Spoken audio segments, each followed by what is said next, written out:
Nous sommes le jeudi 14 novembre, on est sur Twitch et vous nous retrouvez dès demain sur toutes les plateformes de streaming, de podcast. Que dis-je, mesdames et messieurs? Bienvenue dans le Guest. Nous avons 2 heures avec notre invitée pour pouvoir parler de son parcours, de ce qu'elle fait dans la vie. Et elle a ce sourire pincé en mode « à l'aide, Alex, à l'aide ». Bonsoir, Cindy. Bonsoir, Alex. Ça va, installe-toi, on a mis les petites bougies. Ouais. Tu es comme à la maison, il n'y a plus que C'est très toi et cocooning. moi, il n'y a plus personne, il n'y a pas Twitch, il n'y a rien. On va parler de toi. C'est vachement bien. Je sais que tu détestes cet exercice de parler de toi. Je suis complètement à l'aise, là, tu le vois.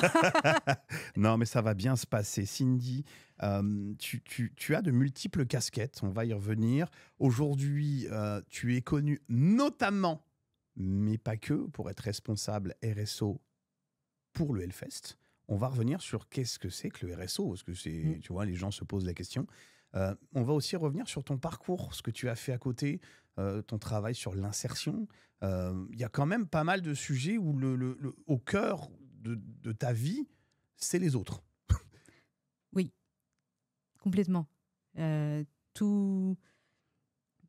En fait, moi, ce qui me nourrit au quotidien dans ma vie, ça va être de partager et de pouvoir expérimenter des choses avec les autres, mais ensemble, et de pouvoir avancer vers un but, un objectif commun, mais pour le bien commun. Bon, on va démystifier tout de suite le truc parce que je sens que le chat va dire attends, c'est quoi Qu'est-ce qu'elle nous déjà raconte? le Hellfest? Est-ce que vous avez le Hellfest? D'accord, le plus gros festival de métal au monde. Il y en a qui me diront c'est pas vrai, je m'en fous, dis ce que je veux. Voilà, ça c'est fait. Et au sein du Hellfest, le Hellfest a mis en place toi, Cindy, qui a en charge toute la partie RSO. Ce qu'on peut dire, c'est la gestion des sujets sociétaux. Oui, et pas que, et environnementaux. En gros, tout ce qui va être responsabilité sociétale, alors on connaît surtout RSE pour sociétal, donc des entreprises, mais RSO c'est pour les organisations, donc pour les associations comme le Hellfest par exemple. Et l'idée c'est de pouvoir accompagner une structure, donc une entreprise ou une association, sur les sujets environnementaux, sociétaux et aussi l'impact économique qu'il peut avoir sur le territoire. Donc ton rôle, en fait, c'est de pouvoir, en amont, voir les différents sujets qui sont problématiques, quitte à ce que ça ne plaise pas au Hellfest, en fait, de dire, écoutez les gars, ça, on n'est pas bon, ça, il faut le changer, ça, c'est inadmissible, ça, ça, c'est chouette. De temps en temps, tu le dis, j'imagine, ça, c'est chouette. Ben, je suis arrivée, il y avait déjà quand même plein de Il y choses avait de parce chouettes. qu'on va revenir parce Ouais. qu'avant d'être à ce poste-là, tu as quand même travaillé. Ceux qui suivent un peu la Hellfest TV te connaissent aussi parce que on a pu t'avoir aussi sur la partie PMR, PSH. On reviendra sur ça tout à l'heure, mais tu étais déjà, toi, présente au Hellfest depuis quelques années. Hein. Tout à l'heure, on en a discuté autour d'un peu de charcuterie. Et c'est vrai que bon, tu as quand même des souvenirs sur une bonne dizaine, quinzaine d'années, quoi. Depuis 2010, oui. Donc Ah ça ouais. commence à faire 14 ans. Ouais. Ah ouais, je fais partie des anciens. Et c'est pas évident, je pense, parce qu'aujourd'hui, les structures ont ce côté où en fait, tu fonctionnes. Le Hellfest, c'est une énorme machine qui est principalement, qui fonctionne grâce aux bénévoles, grâce à la direction du Hellfest, mais qui est aussi, en fait, une machine qui veut se remettre en question, qui veut pouvoir faire mieux. Et je pense que c'est pas évident. Toutes les sociétés, alors ça arrive petit à petit, hein, ça très en vogue de le faire, mais toutes les sociétés essayent de se remettre en question. Pour certaines, ça crie au greenwashing. Et pour le Hellfest, toi, c'était d'un naturel parce qu'en fait, tu viens déjà d'une partie où il fallait s'occuper des gens, entre guillemets. Tu viens aussi de la partie où tu gérais déjà la partie, depuis quelques années, PMR, PSH, donc personnes à mobilité réduite, personnes handicap. Tu gérais déjà cette partie-là, ce pôle-là. J'ai commencé en 2010. Donc, en tant que bénévole, on était 5 dans l'équipe. À l'époque, c'était géré par Antoine Tilly. Et on a commencé, donc 5. On avait un accueil, une plateforme PMR devant les main stage.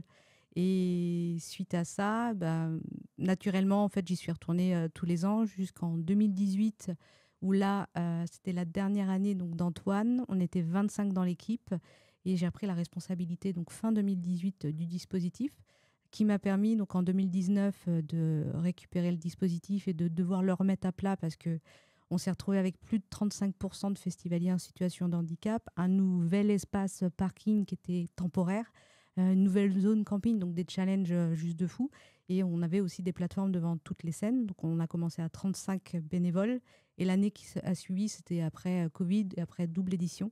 Et on s'est retrouvé très rapidement à être 80 dans l'équipe aujourd'hui. Et En 2010, on accueillait 150 personnes en situation de handicap. Maintenant, on arrive à 3000 à peu près. C'est des sujets qui sont en plus compliqués parce que on avait reçu sur la Hellfest TV Marc, Mm. Marc qui est en situation de mobilité réduite, qui est en fauteuil, qui depuis est devenu bénévole. Oui. Voilà. Et Marc racontait beaucoup en disant que le Hellfest était très précurseur dans l'accueil des personnes à mobilité réduite ou à handicap, parce qu'en fait, depuis longtemps, le Hellfest avait pour envie d'accueillir et de toujours trouver des solutions, et qu'il y a une grosse disparité en France entre les normes et la réalité. Notamment, il a parlé régulièrement des fameux pourcentages de rampes. Il faut savoir que quand vous allez en fauteuil roulant dans un festival, techniquement, il y a un pourcentage de rampes à respecter, d'inclinaison de la pente, pour pouvoir monter, qui n'est jamais respecté, ou très peu, parce que c'est très compliqué. En fait, ça voudrait dire d'avoir je ne sais pas combien de mètres. Et il disait lui-même en disant, mais arrêtez de nous emmerder. Marc, si vous avez suivi sur le Festivi, Marc, c'est un personnage à lui tout seul. On l'aura sûrement en guest l'année prochaine. Et qui disait, arrêtez de nous emmerder, putain, il y a déjà un truc prévu pour nous, faudrait encore le rendre plus compliqué, en disant que le Hellfest était déjà précurseur. Mais c'est pas que ça, parce que c'est accueillir des gens pour pouvoir leur permettre d'accéder au festival, et c'est aussi des sujets délicats. Je note l'heure, 20h13, je suis déjà là-dessus, c'est 21h13, c'est aussi toute la partie des gens malades et en fin de vie. Oui, on a ça, oui. En gros, on a plusieurs typologies de profils. On va avoir des personnes à mobilité réduite, comme on disait, donc soit en fauteuil, soit mal marchand. On va avoir des personnes ayant une situation de handicap psychique, cognitif, visuel ou auditif. Et on va aussi avoir des personnes donc, qui ont des maladies invalidantes ou en parcours de fin de vie. Et comme j'avais déjà un peu raconté, c'est vrai qu'on se retrouve à avoir des vraies rencontres et des histoires de vie où on sait que dans 2 semaines, la personne n'est plus là. Et l'idée, c'est de pouvoir aussi offrir l'opportunité à la famille de kiffer et de vivre des derniers moments. Et c'est souvent la question qu'on leur pose, mais pourquoi le Hellfest? Et ce qui nous ressort majoritairement, c'est que c'est une expérience, en fait, on vit beaucoup d'émotions, c'est une grosse fête. Et puis pourquoi pas ne pas vivre la fin de vie aussi dans un festival qui célèbre la vie au travers du nom Festival de l'Enfer. Ce qui est dingue, c'est de voir que la plupart des festivaliers dits valides le voient entre copains, ils vont voir des concerts, ils disent oh, c'est facile à organiser, c'est la facilité, c'est du divertissement. Donc de toute façon, tu viens en tant que festivalier, tu profites, tu trouves ça cool, c'est simple, voilà. Mais c'est une énorme machine qui demande de tout, aussi bien les techniciens pour les scènes, la partie communication, les médias. Et en fait, on voit très peu ce côté-là où, en fait, depuis maintenant un certain nombre d'années, le Hellfest accueille en fait les gens en mobilité réduite et avec un handicap. Et tout l'intérêt et tout l'enjeu, c'est de pouvoir leur donner accès aux scènes le plus près possible, avec le plus d'apport possible. J'avais notamment, moi, testé lors du reportage que j'avais fait au Hellfest, les gilets sensoriels. C'est une expérience que exceptionnelle, d'être connecté à la musique par... je ne sais pas comment expliquer. C'est pas un massage, mais c'est pas un toucher. C'est la vibration, ouais, en fait, une expérience sensorielle. Exactement, c'est assez dingue. Quels sont les enjeux aujourd'hui d'aller toujours plus loin pour cet accès aujourd'hui? Parce qu'on a vu que le Hellfest essaye aussi d'installer quelque chose sur la durée. Ça va dans cet enjeu de pouvoir installer en fait cet accès sur la durée? En fait, chaque année, on va apprendre ce qu'on a réussi à améliorer dans les années passées et on va toujours essayer d'ajouter une nouvelle offre. Là, par exemple, je suis en train d'étudier la possibilité d'avoir de l'audio de description pour les personnes qui sont malvoyantes ou aveugles, et de pouvoir avoir des audiodescripteurs qui soient au niveau des consoles des main stage et qui puissent décrire directement ce qui se passe sur scène pour qu'ils puissent après entendre toute la description en fait, du spectacle en plus que d'écouter la musique. Donc en gros, pour chez vous, si on vous l'a fait, l'audio-description, c'est le principe d'avoir quelqu'un qui puisse vous parler dans un casque, dans des oreillettes, et vous dire, voilà, il se déplace sur la scène, il va à gauche, comme vous pouvez l'avoir sur la télé, ça existe aussi, de pouvoir vous dire en fait ce qui se passe de façon scénique pour une personne qui n'aurait pas la faculté visuelle de voir les choses, de dire, voilà, le batteur est en headbanger, il part à gauche, attention, il vient d'exploser une basse, c'est très chouette. Le tout avec le son. Et tout ça, en fait, c'est aussi possible grâce à des partenaires déjà, parce que j'imagine que quand on voit les festivaliers qui ont tendance à dire que le fest, ça coûte cher, etc., alors il y a l'augmentation de tout, parce que tout a pris une claque, Mais j'imagine qu'il y a aussi ça. C'est-à-dire qu'à un moment donné, tout ça, ça a un coût. De vouloir aller plus loin pour tout le monde, il y a un coût financier qui doit être énorme. Ben, l'accessibilité, ça coûte très cher, mais vraiment très très cher. Et on a la chance d'avoir des passionnés au sein de l'équipe, bénévoles, qui nous apportent leur expertise. Je pense à Kassou, qui elle est notre interprète en langue des signes. Mais on a aussi notre partenaire OxyLife qui nous met à disposition du personnel qui est formé aussi à ça et qui va aussi apporter de l'expertise, mais sur la partie formation. On a aussi un accompagnement de Malakoff Humanis qui, eux, apportent aussi, comme OxyLife, aussi l'aspect financier, mais pas que. On a maintenant le directeur donc, de la fondation qui est aussi bénévole dans l'équipe. Donc ça montre aussi la passion où ils se disent, au-delà de donner de l'argent, on va s'engager et on est sur le terrain. Donc sur l'audio description, par exemple, on est en train d'échanger avec un partenaire actuel pour voir budgétairement ce qui est possible de faire, combien d'argent il faudra qu'on lève aussi pour pouvoir financer, ou voir si, avec du mécénat de compétences, il y a la possibilité de pouvoir ajuster et de proposer cette offre de service-là. Et puis après, une fois qu'on l'expérimente, il faut aussi penser pérennisation de ce projet-là. Ce qui est dingue, c'est que ça veut dire qu'il faut voir ça à plus long terme. C'est-à-dire que tu ne peux pas juste voir ça à court terme, à 3 mois, à 6 mois. C'est des projets que tu vois sur quoi 2, 5, 10 ans? Ça dépend. En général, la vision, je pense là actuellement, la stratégie auquel je réfléchis pour le Hellfest, ça sera à 10 ans. Donc il faut avoir une vision en fait à long terme, et puis après tu poses un cap et des étapes au fur et à mesure, et tu réévalues chaque année. Puis tu vois, est-ce que cette année je peux le mettre en place? Alors il y a des fois où je suis frustrée, parce que le chant-signe, par exemple, ça fait quelque temps que j'aimerais bien mettre ça en place, mais il faut trouver l'équipe, il faut trouver les artistes avec qui on peut faire cette collaboration. Parce que faire du chant signé, c'est pas juste apprendre le texte, c'est que tu l'interprètes au même titre qu'un chanteur. C'est un gros, gros travail. Et puis, il faut que ça se coordonne bien aussi avec le groupe. Donc, on verra si cette année, on arrive à le mettre en place. Et puis après, par exemple, je sais que chaque année, je fais aussi venir, à titre gracieux, un groupe de personnes en situation de handicap. Donc, en fonction de leur typologie de handicap, ça nous permet en fait d'expérimenter vraiment sur le terrain l'expérience du festival, et eux, ils nous font plein de retours pour savoir si oui ou non, qu'est-ce qui a été, qu'est-ce qui n'a pas été, et puis ils nous font des préconisations. C'est ce qui nous a permis d'améliorer notre accueil sur les personnes qui ont un handicap cognitif ou des profils atypiques, et notamment de pouvoir intégrer sur la healthcare cette année aussi des cellules d'écoute psychologique, pas que sur la prévention liée aux violences sexistes et sexuelles, mais aussi sur l'accompagnement sur la santé mentale sur le festival. Il y a quand même un paquet de sujets parce que on va revenir, là on a parlé que de la partie mobilité réduite et handicap. On va revenir sur tout le reste parce que à partir de là, on t'a dit tiens Cindy, il y avait tous les autres sujets aussi, on avait oublié de t'en parler. Est-ce que ça serait bien que tu commences après-demain? C'est à peu près l'idée.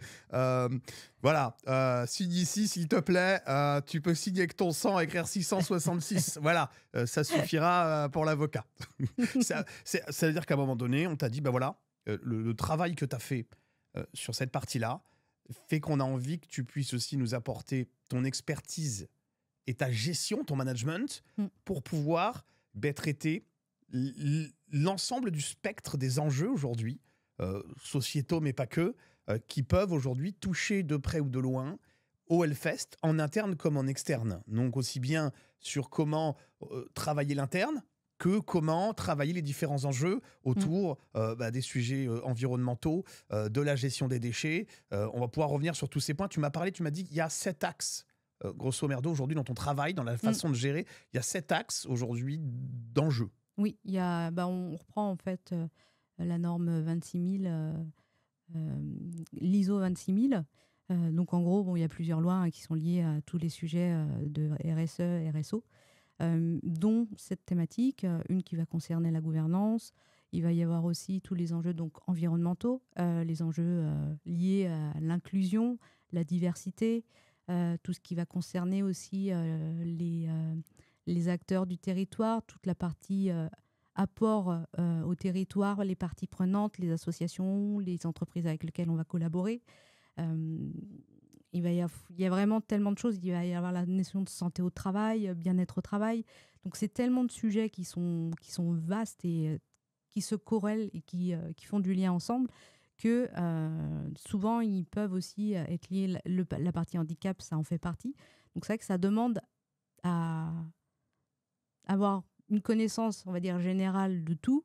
Mais moi, je ne suis pas une experte de tous ces sujets. Donc mon objectif, ça va être vraiment de comprendre le besoin, de pouvoir analyser la problématique et puis vers où il faut aller.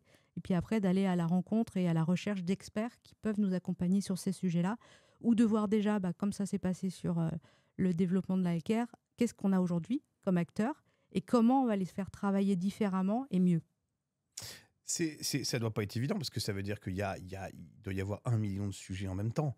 Aujourd'hui, les enjeux de la société actuelle sont tels que, en fait, en tant qu'association, vous devez prendre en considération tous les sujets qui préoccupent notre monde un petit peu, qu'ils vous touchent ou qu'ils ne vous touchent pas. C'est-à-dire qu'il faut pouvoir être dans les clous de tout en sachant qu'on ne peut pas claquer des doigts et tout changer. C'est toute la complexité, j'imagine, de dire on ne peut pas juste dire on arrête ça et ça, économiquement, c'est pas possible, on arrête ça, c'est pas possible pour le fonctionnement. J'imagine que tu fais quoi? Tu travailles plusieurs sujets par an? Comment tu t'abats un chantier comme ça? Tu vas par étapes. Ouais. Déjà, tu observes. Lundi, tu prends ton café. Déjà, doucement, on y va tranquille. Lundi, c'est café. Ensuite, on regarde les mails. OK. On ferme l'ordi en disant écoute, il y en a beaucoup trop et on reprend un café. Voilà. Et vers 10h, on voit. Non, mais tu t'observes, t'écoutes. Donc, tu fais ton état des lieux, tu vois un petit peu où est-ce que ça en est. Tu te dis, bon, ok, là, j'y connais rien, donc il faut que je me renseigne, il faut que je vois un peu les lois qui concernent cette problématique-là, ce sujet. Par exemple, je prends le cas des terres agricoles. Moi, ce n'était pas du tout mon domaine. Et te dire, bon, j'analyse, je vois un petit peu. Et puis là, ce qui s'est passé, c'est qu'à un moment donné, on a eu une rencontre aussi avec Cap 44. On a fait appel aussi à Nature Envergure, qui est une naturaliste. Et derrière, c'est de se dire, on discute. Et puis, expliquez-moi la terre qui est là, comment ça fonctionne. Est-ce qu'on peut replanter, qu'on peut faire du pâturage? Est-ce qu'il y a, au niveau des zones humides, est-ce qu'il y a des choses qu'on peut améliorer? Et puis, c'est d'écouter et d'avoir des réponses d'experts. Puis, une fois qu'on emmagasine et qu'on récupère qu'on collecte toute cette donnée-là, tu te dis, OK, qu'est-ce que j'en fais? Et puis après, je structure la stratégie, le projet. Et après, on propose le projet à l'équipe. Voire tu travailles même directement aussi avec ton collègue qui est expert dans tel sujet. Et puis, tu avances et tu fais un projet qui est là-dessus. Donc, quand tu me demandais combien il y avait de sujets en ce moment, là, typiquement, moi, quand je suis arrivée, on m'a dit les 2 gros enjeux qu'il y a. Donc, tu continues l'accessibilité, mais on va avoir la mise en place de Healthcare. Enfin, à l'époque, on ne savait pas que ça allait s'appeler Healthcare, mais on m'a dit, il y a HealthWatch. On sait qu'on a commencé quelque chose, mais ce n'est pas suffisant. Donc, on a besoin d'aide pour pouvoir lancer quelque chose de plus impactant et puis qui soit mieux reconnu, que ce soit mieux. Et on avait la collaboration aussi avec Savageland, où là, l'idée, c'était de se dire, on a une association qui s'est montée par des métalleux pour pouvoir protéger la biodiversité et la forêt. Mais là, ce qu'on va nous dire, on va nous tacler de greenwashing, mais nous, c'est pas du tout ça. En fait, on veut soutenir des artistes qui sont engagés, et puis en plus de ça, on veut aussi avoir un impact sur la planète et de pouvoir aider à sanctuariser des forêts, de pouvoir reforester aussi des zones qui étaient abîmées et te dire, on l'a testé au Costa Rica, c'est un modèle qui fonctionne grâce à ce que Savageland a mis en place, et de se dire, est-ce qu'on ne peut pas le faire aussi en France ou soutenir des assos qui sont déjà aussi dans le domaine, mais à soutenir localement.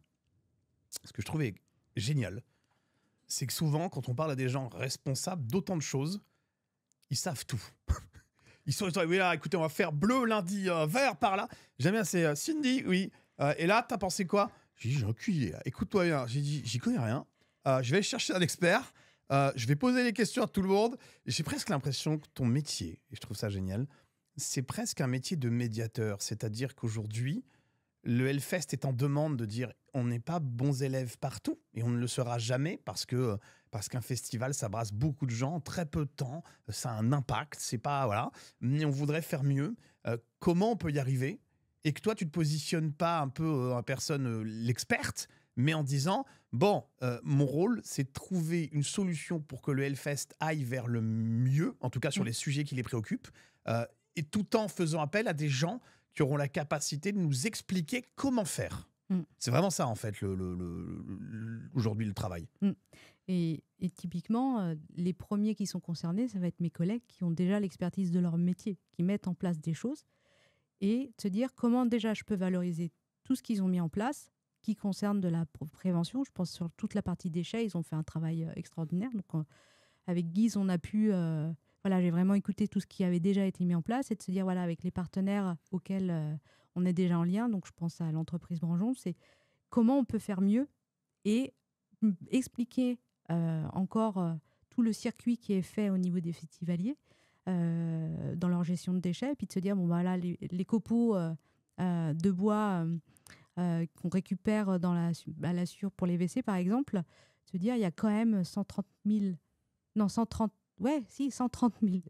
tonnes, pardon, de copeaux liés au WC qu'on arrive à transformer en compost normé.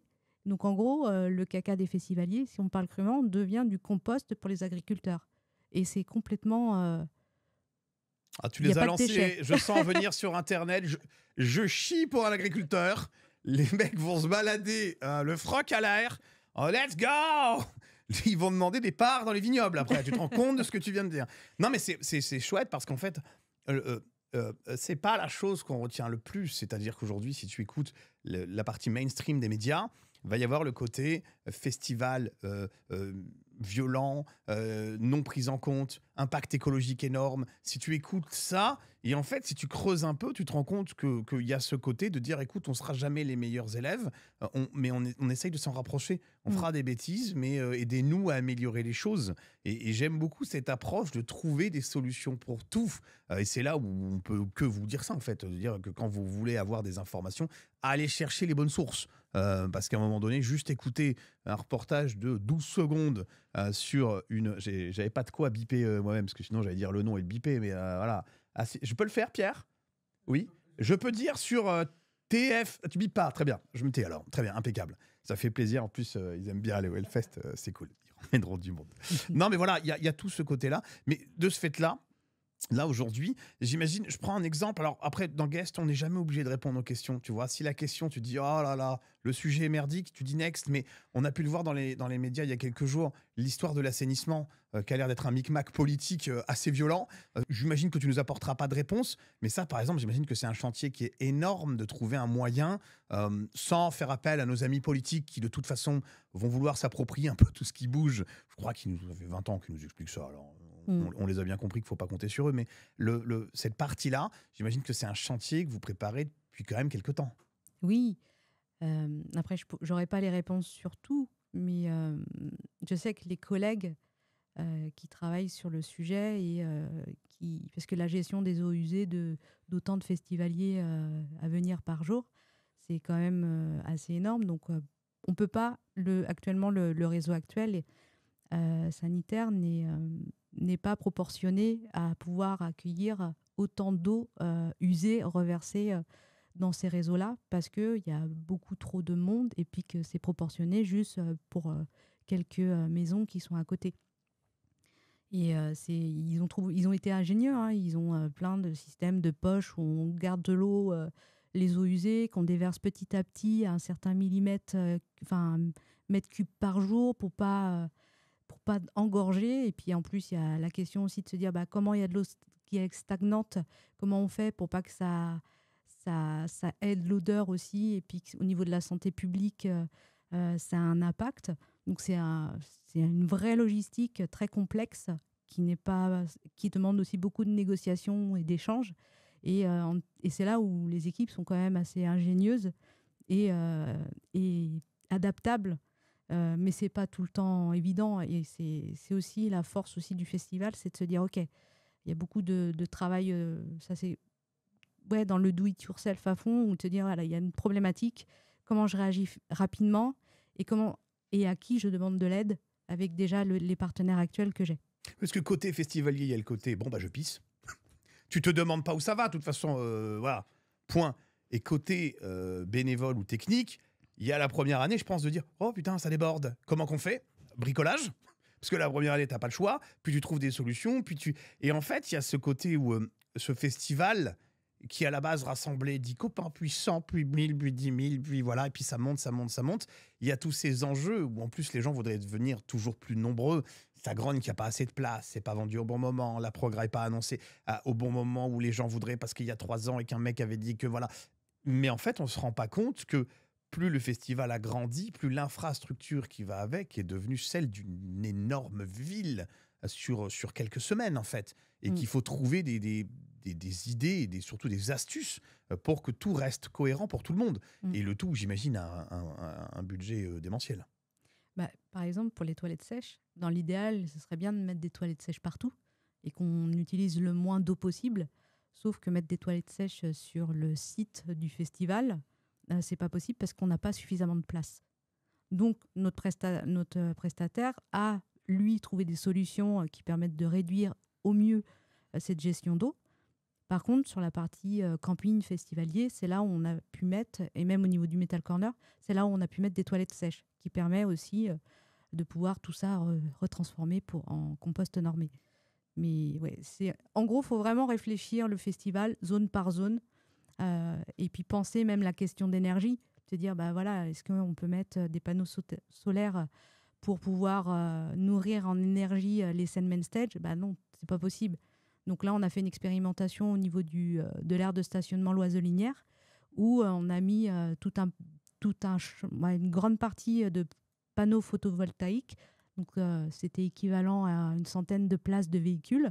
Et pour pouvoir juste au moins alimenter la gare routière où les festivaliers attendaient pour prendre les navettes pour aller sur le festival. Mais ce qui est fou, c'est que, enfin, je reviens là-dessus, hein, les gens se plaignent souvent que tout est cher.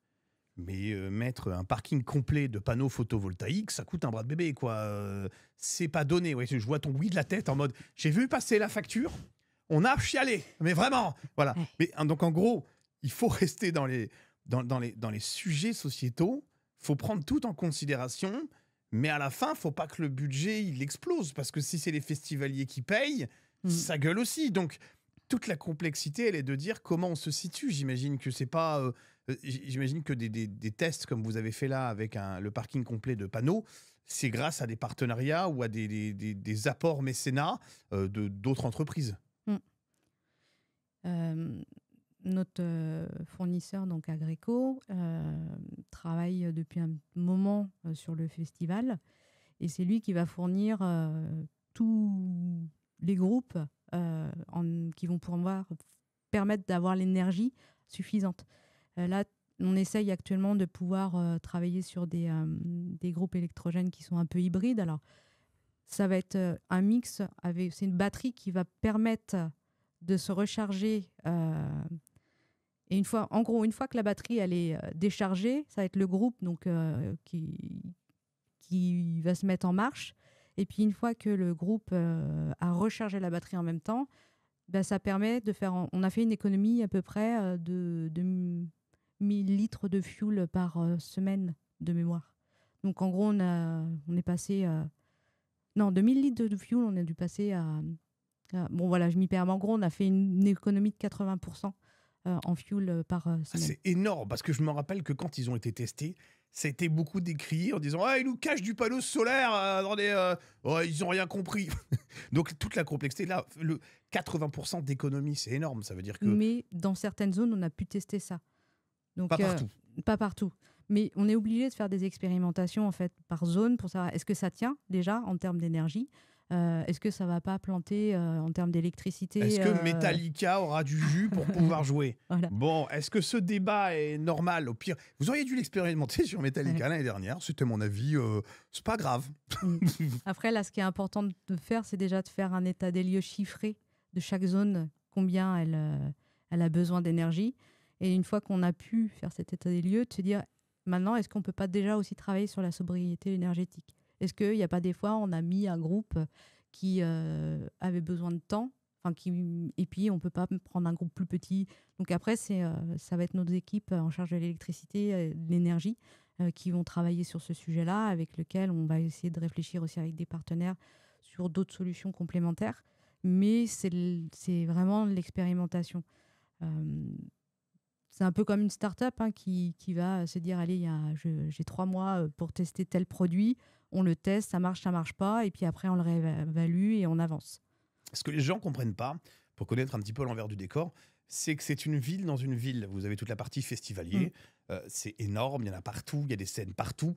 Et il y a aussi la partie bénévole, technique, média, où là, c'est une vraie ville en coulisses. C'est-à-dire qu'il y a une cantine, même plusieurs. Il y a la cantine tech, il y a la cantine bénévole. Et en fait, tout ça, il faut l'alimenter. C'est-à-dire que les gens, il faut les nourrir, il faut les alimenter. C'est un peu plus de 7000 repas par jour. C'est énorme, en fait, à pouvoir apporter. Il suffit pas juste de dire, écoutez, cette année, on coupe le jus 20 minutes, on sera bons élèves, quoi. Il faut trouver des solutions durables pour que le festival perdure, mais en essayant de tirer vers un impact, en tout cas, moins important, aussi bien écologique. Il y a aussi l'impact humain. Beaucoup a été travaillé sur la partie psychologique, je trouve, au Hellfest, en tout cas sur l'approche des gens, comment ils se sentaient. Il y a eu mise en place beaucoup de choses là-dessus. C'est évident, toi, quand on discute avec le Hellfest, avec toute la direction, c'est évident pour eux, de tous ces sujets-là, où il y a des fois où ils sont tellement dans le festival qu'ils n'en ont pas tout le temps conscience. Sur les sujets de responsabilité sociétale. Ouais. C'est pas une question piège, parce que Non. souvent on se rend compte que les sociétés, tu t'entends des fois certains PDG de groupes internationaux où tu leur parles d'un sujet, ils te font « Ah bon ?»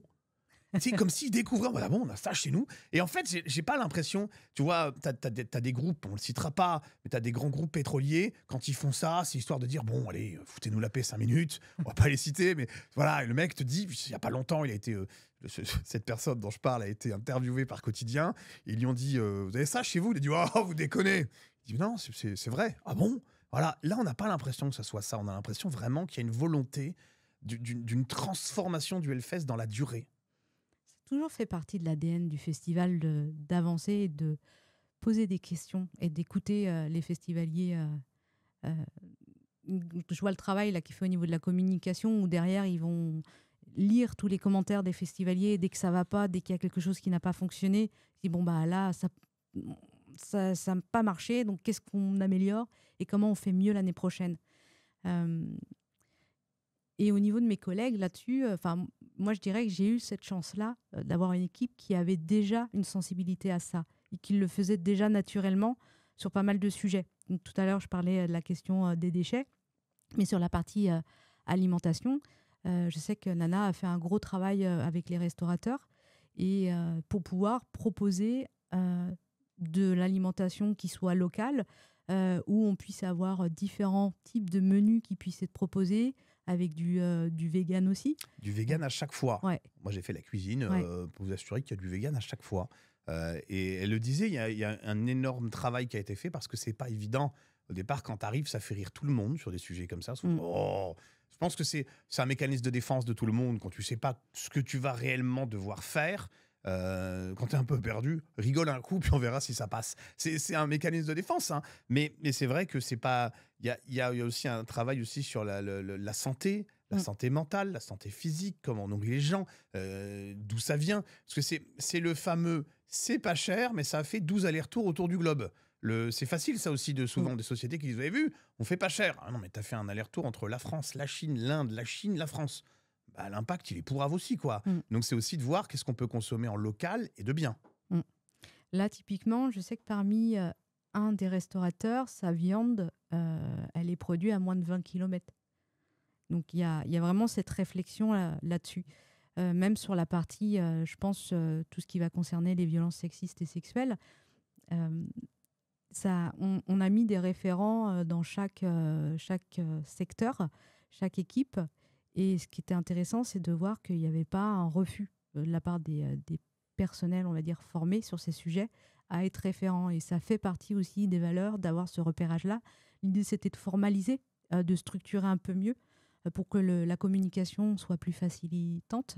Mais ça a permis d'offrir, au niveau du projet Healthcare, d'aller plus loin, de ne pas offrir qu'un service aux festivaliers, mais d'offrir aussi ce service-là au niveau des bénévoles, au niveau des artistes, au niveau donc de toutes les équipes aussi professionnelles, et de pouvoir aussi avoir ce dispositif d'accompagnement, pas que pendant le festival, mais avant, pendant toute la partie installation et la partie désinstallation. Et moi, pour l'avoir vu en backstage, il y avait ces affiches qui disaient partout. Si voilà, peu importe qui vous êtes, que vous soyez technicien, artiste, festivalier, si vous avez vu quelque chose ou subi quelque chose qui vous dérange, voici les numéros. Vous pouvez venir voir les gens, vous serez les bienvenus. Venez nous en parler. Ne restez pas seuls. Et ça, c'est, je pense, important pour beaucoup parce qu'en plus, ça peut des fois être des choses qui paraissent toutes bêtes pour certains, mais qui ne le sont pas pour d'autres. Et le fait d'être entendu est déjà une grande partie. Une grande solution en fait pour beaucoup de gens de simplement être entendus, même si ces gens te disent mais non, c'est pas en fait, pour moi c'est pas si grave, mais moi ça m'a choqué. Ah oui, d'accord, parle-nous-en, viens t'asseoir. Et il y a ce côté d'accompagnement qui va au-delà de simplement dire ah t'es gentil, t'es bénévole, tu fais ça et puis tais-toi. Même je vois au niveau des équipes Healthcare, on a 14 psychologues. Donc, on a une possibilité de pouvoir offrir une écoute psychologique 24 heures sur 24. Et ce qu'il y a d'intéressant, c'est qu'au niveau des retours des psychologues, quand ils ont fait leurs entretiens, c'est qu'une personne avait vécu quelque chose ou vu quelque chose, ou avait besoin de parler sur un sujet. Et ça lui a permis, en fait, plutôt que de quitter le festival, de pouvoir retourner vivre l'expérience festival en étant plus serein parce qu'il avait compris ce qui s'était passé. Il y a aussi tout le travail, je prends l'exemple, mais le Hellfest travaille beaucoup avec les forces de l'ordre, notamment pour les pickpockets, pour les vols, etc. Il y en a toujours. C'est-à-dire qu'à un moment donné, des vilains, il y en a toujours, peu importe où on va. C'est aussi le reflet de la société. Il y a aussi ce travail-là de dire, bon, vous êtes fait piquer quelque chose, vous avez été agressé. C'est aussi le fait de pouvoir, peut-être à la personne, très vite de sortir ça de sa tête, d'être accompagné le plus vite possible, qu'elle reste ou qu'elle ne reste pas après au festival, mais d'être capable, je sais que pendant, je ne sais pas si c'est toujours le cas, mais il y avait des dépôts de plainte qui pouvaient être possibles sur place. Il y a un officier de police. Ça, il y a un OPJ sur place qui prend les dépôts de plainte. Donc en cas de, il n'y a pas besoin de dire, bon allez, être mignon, vous allez à Clisson. Allez, tu prends tes petites patounes là, tu vas à Clisson. Non, en fait, il y a un accompagnement qui par les forces de l'ordre, mais aussi par la partie psychologue, et qui permet justement que les gens ne se sentent pas, en cas d'agression en tout cas, que les gens ne se sentent pas seuls. Parce que dans une foule, tu peux te sentir très seul. Après une agression, il y a beau avoir du monde, tu as l'impression d'être perdu, quoi.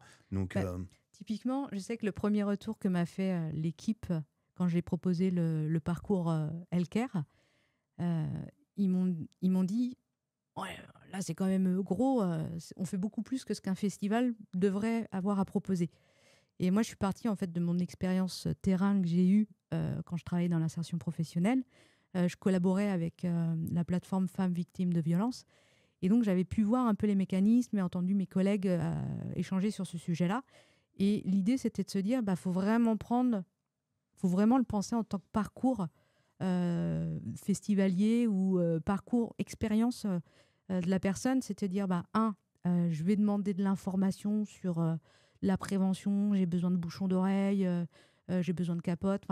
Et de pouvoir se dire qu'à partir de là, il peut y avoir un premier échange, dire coucou, on est là. Et puis, la personne revient parce qu'elle a vécu quelque chose et dire mince, j'ai besoin de parler. Là, de se mettre plus en mode cocooning dans une pièce et de pouvoir échanger avec un psychologue. Et puis, si c'est des situations qui sont plus complexes, se dire là, tu peux passer à l'étape suivante et aller rencontrer un officier de police judiciaire. Ou on avait aussi l'application de signalement qu'on a pu expérimenter, qui a été très utilisée, mais on s'est rendu compte qu'elle était plus utilisée pour du secourisme classique. Ok, en mode une personne a fait un malaise. Alors il faut savoir, si vous n'avez jamais été au Hellfest, en fait, qu'il y a ce côté aussi où c'est des énormes scènes, en fait. C'est 6 scènes qui travaillent en quinconce, où il y a toujours 3 concerts en même temps, en généralité. Des fois, c'est pas le cas, mais voilà. Je le fais courte quand même, parce que sinon, on va pas revenir sur les spécificités. Donc, en gros, il y a des scènes où vous avez des centaines de personnes autour de vous. Donc, c'est très vite, au-delà de parler d'une agression, d'un possible viol. Il y a aussi le fait de se sentir mal, de dire putain, il y a trop de monde. Je me sens pas bien, je me sens pressé, il y a un mouvement de foule à gauche, à droite, je suis tombé, je me suis fait mal. Voilà. Il y a aussi ce travail-là, et il y a le travail avec la SNSM, le sauvetage en mer, qui s'occupe de toute la partie secourisme à l'intérieur, et qui viennent chercher les possibles blessés, les gens qui ont fait un malaise, les gens qui ont eu un coup de chaud. Parce que des fois, il fait très chaud, des fois, il pleut, des fois, il fait froid, des fois, c'est jamais les mêmes conditions, et des fois, d'un jour sur l'autre. Tu as très chaud le premier jour et tu te prends la flotte le lendemain. Voilà. Et donc, toi, tu disais, ouais, l'application l'a servi beaucoup pour presque du secours à personne, quoi. Les gens ont remarqué qu'il y avait une situation, là, telle personne, elle est inconsciente, ou par exemple, on ne sait pas si elle est inconsciente ou si elle fait dodo, on a besoin de vérifier qu'elle va bien. Donc, ils signalaient via l'application, et puis derrière, l'équipe Healthcare faisait aussi le lien avec les secouristes. Ou, par exemple, s'il y avait une situation de pickpocket, se dire, tiens, je vais aussi contacter l'équipe des agents de sécurité pour pouvoir aller vérifier qu'est-ce qui se passe à cet endroit-là. C'est quand même dingue de voir cet envers du décor. Je ne sais pas si vous, sur Twitch, vous imaginez cet envers du décor. N'hésitez pas d'ailleurs à nous le dire dans le chat, parce que c'est quand même le cœur du Hellfest, de cette transformation. Il y a aussi toute la transformation qui va dans la durée. Ça fait maintenant plusieurs années qu'on parle de pouvoir laisser un Hellfest en dur, de plus en plus. Est-ce que toi, justement, tu interviens sur cette partie-là, sur comment on va aménager potentiellement la partie Hellfest en dur pour toute l'année? Alors, il va y avoir forcément un échange qui va avoir lieu. Après, toute cette stratégie-là est déjà pensée, a déjà été un peu mise en place. Après, il y a aussi, ça reste... je sais qu'il y a une réflexion pour qu'on puisse...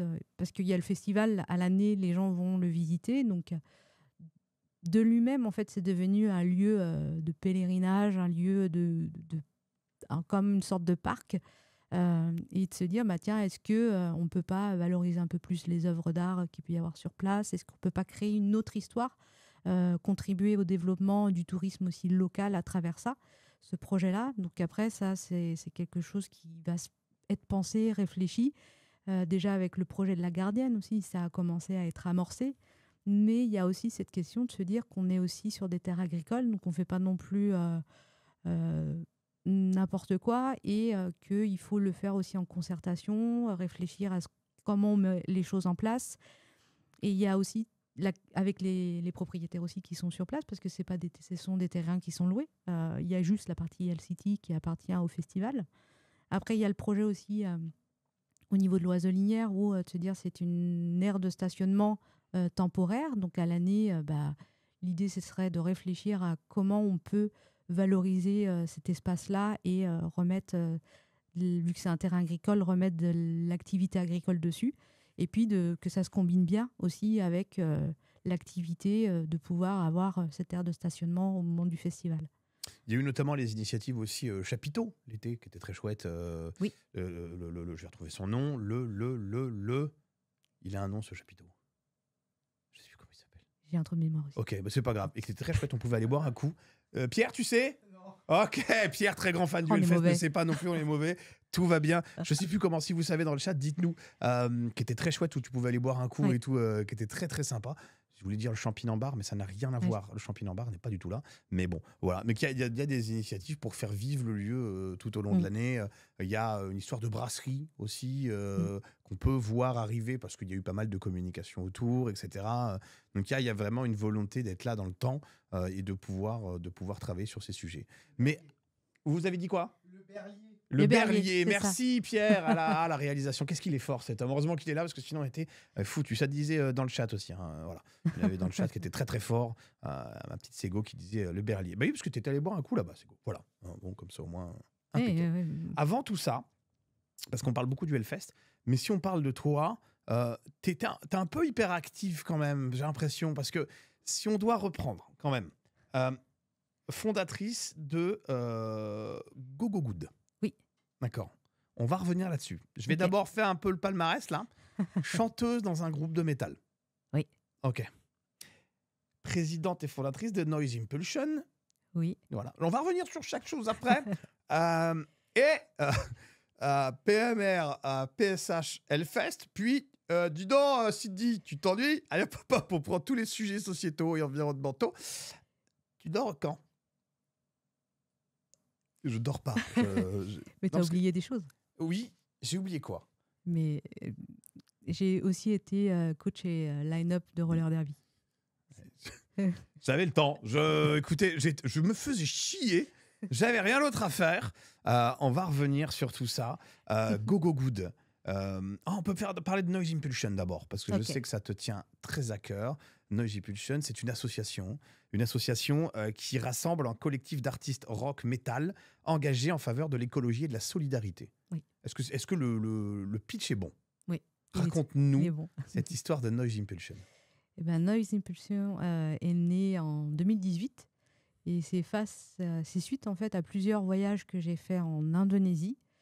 Oui, voyage utile, je sais, impact carbone, c'est pas forcément bon, mais il y a des moments où quand on a besoin aussi d'avancer, d'être sur le terrain, ça aide aussi.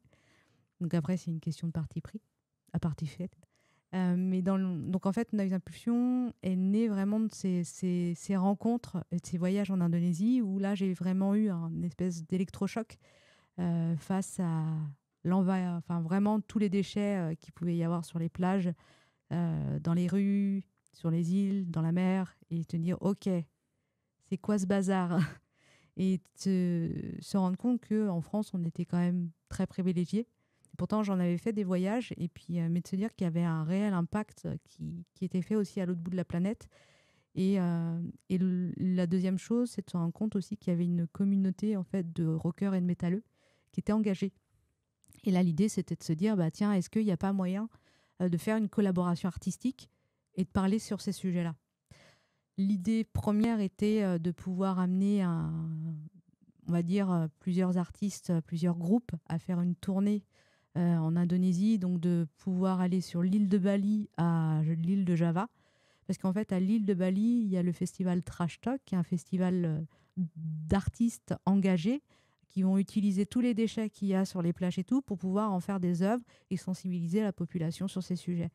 Et au niveau de Java, il y a la ville donc, de Bandung, où là, il va y avoir le Citarum qui passe et qui va jusqu'à Jakarta, qui est le fleuve le plus pollué au monde.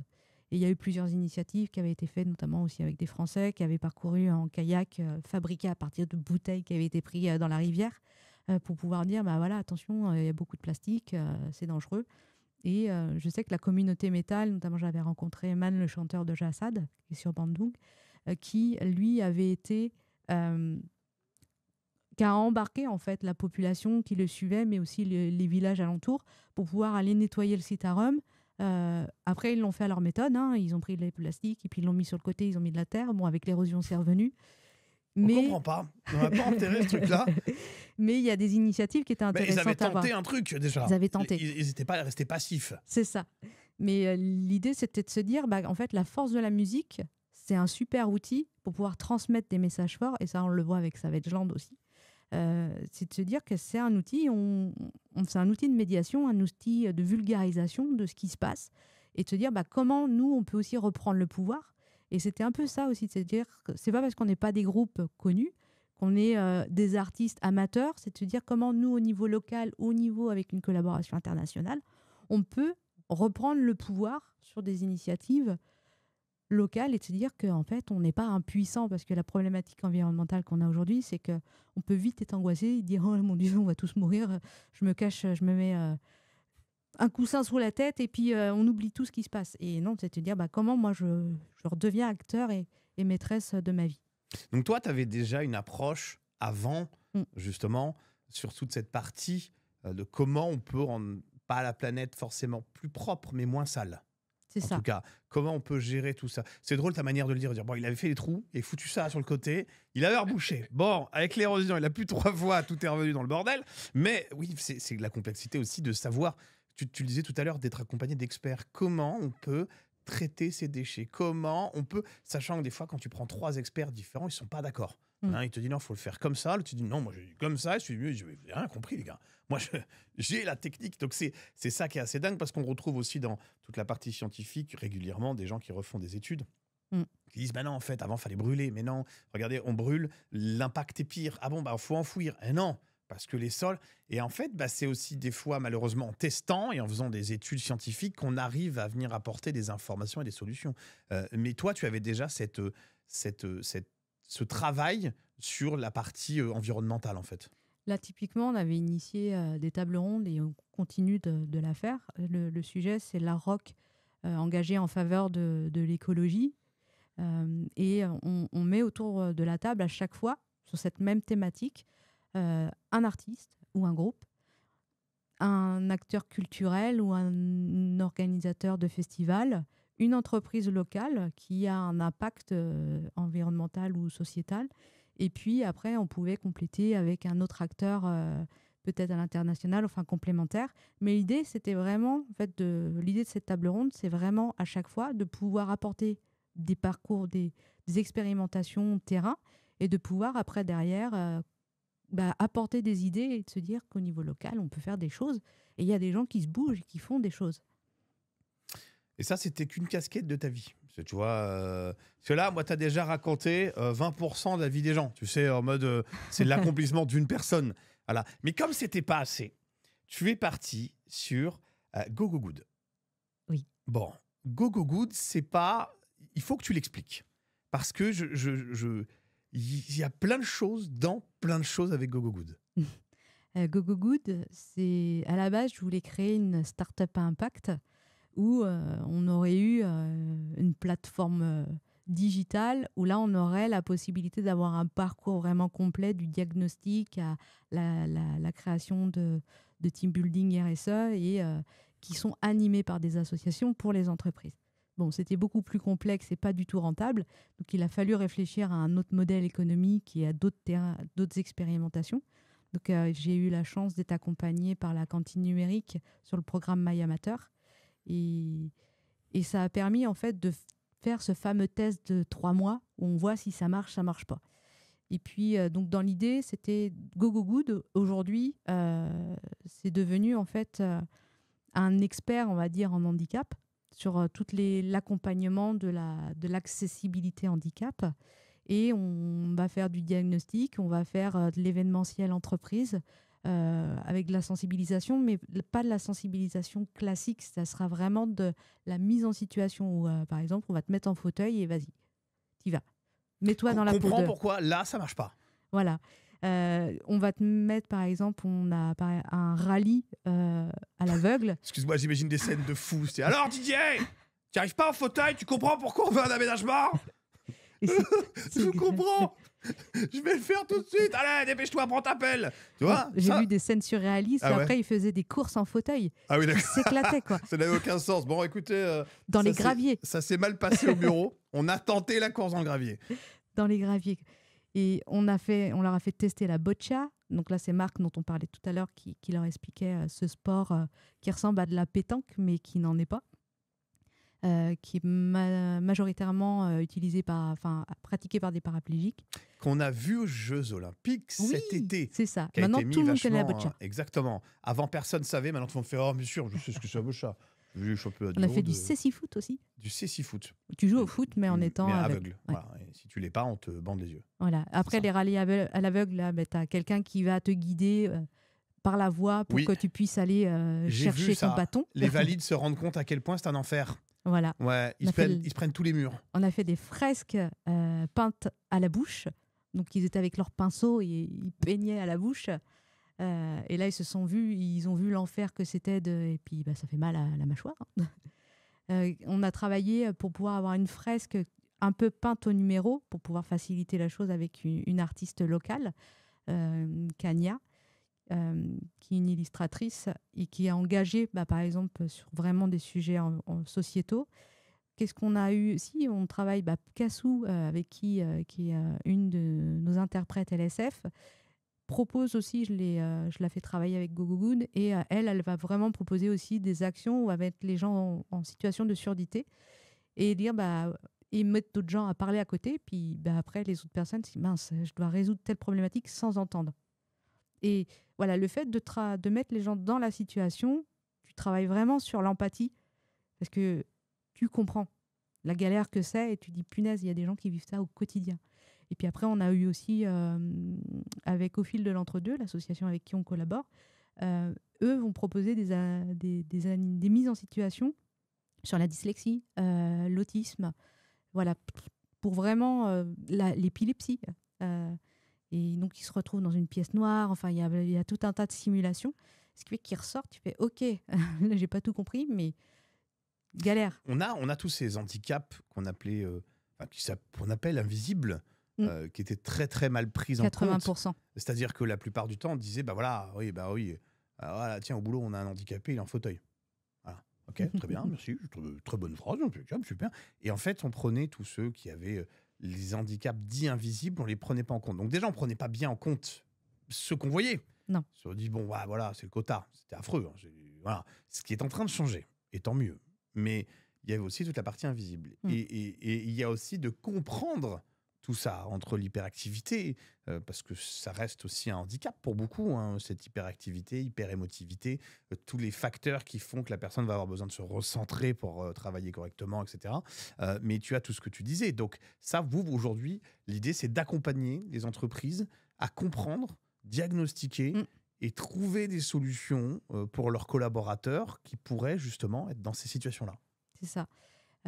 Et surtout aussi d'accompagner le monde de l'événementiel. On s'est rendu compte, parce que maintenant je suis plus toute seule, vu que je peux pas tout faire. Mais non. À un moment donné, tu as recruté, tu t'es dit, bon, écoutez, je comprends pas, j'arrive pas à étendre les heures dans une journée. Bon, allez, on va recruter du monde, parce que ça va pas le faire. J'ai trouvé des associés. En fait, j'ai des prestataires qui sont devenus associés. Donc, je pense à Anne-Sophie et à Vincent. Et Vincent, lui, c'est juste un super bon commercial. Et c'est lui qui était mon coach pour apprendre à pitcher et être gérante d'entreprise. Et il est devenu mon associé. Donc, tant mieux. Et on a Anne-Sophie aussi, qui est, elle, on va dire, notre experte régisseuse, coordinatrice et opérationnelle sur place. Et ce qui est intéressant, c'est que moi, j'ai été, par exemple, diagnostiquée hyperactive, ce qui est bizarre cet été. Et Anso a aussi, et Vincent aussi, leur propre handicap. Mais c'est se dire, c'est invisible, ça ne se voit pas. Mais on arrive, en fait, à faire plein de choses. Et c'est aussi pouvoir apporter ce témoignage-là. Donc là, dans l'idée, c'est vraiment de pouvoir offrir aussi un peu du copier-coller d'expertise que j'ai pu acquérir avec le festival, donc le Hellfest, et pouvoir l'offrir après au plus grand nombre. Ce qui n'est pas évident d'expliquer quand on a un handicap, d'aller expliquer à son employeur, à un événement, de dire voilà, alors oui, ça se voit pas, mais virgule, dans tel type. En fait, c'est la peur qu'on lui dise oui, c'est bien, reste chez toi. Voilà, voilà, c'est bien. Il y a des fois, tu n'en as pas conscience, tout simplement. Oui, déjà, tu n'en as pas conscience. Ce qui a été mon cas. Ouais. Mais tu as aussi le côté où les gens qui en ont conscience, je pense que tu y vas la boule au ventre. Dire voilà, bon, déjà, je vous dis, j'ai un handicap, me virez pas, et je voudrais que vous m'accompagniez parce que c'est pas adapté. Mon poste de travail, il est pas. Il y a cette peur que l'employeur dise, ou l'événement, disant bah mais tu es mignon, on n'est pas là pour ça, allez bouge. Voilà, c'est pas évident aujourd'hui dans une société où on cherche la rentabilité, on cherche l'efficacité à tout prix. Pour beaucoup de sociétés, de se remettre en question et de dire ah. Bon, alors les choses, on va peut-être mettre plus de temps, mais nos collaborateurs iront mieux. La fameuse santé mentale, tu sais, on ne prend pas bien en compte parce que ça... Même ils seront peut-être plus opérationnels, tout simplement. Ah oui, quand tu te rends compte que tu as un turnover de 80% dans ton entreprise et que tu ne comprends pas pourquoi, malgré l'intérim, je comprends pas, il n'y a jamais personne qui reste dans ma boîte. Mais la première chose aussi la première chose toute simple à mettre en place dès le début, c'est juste écouter.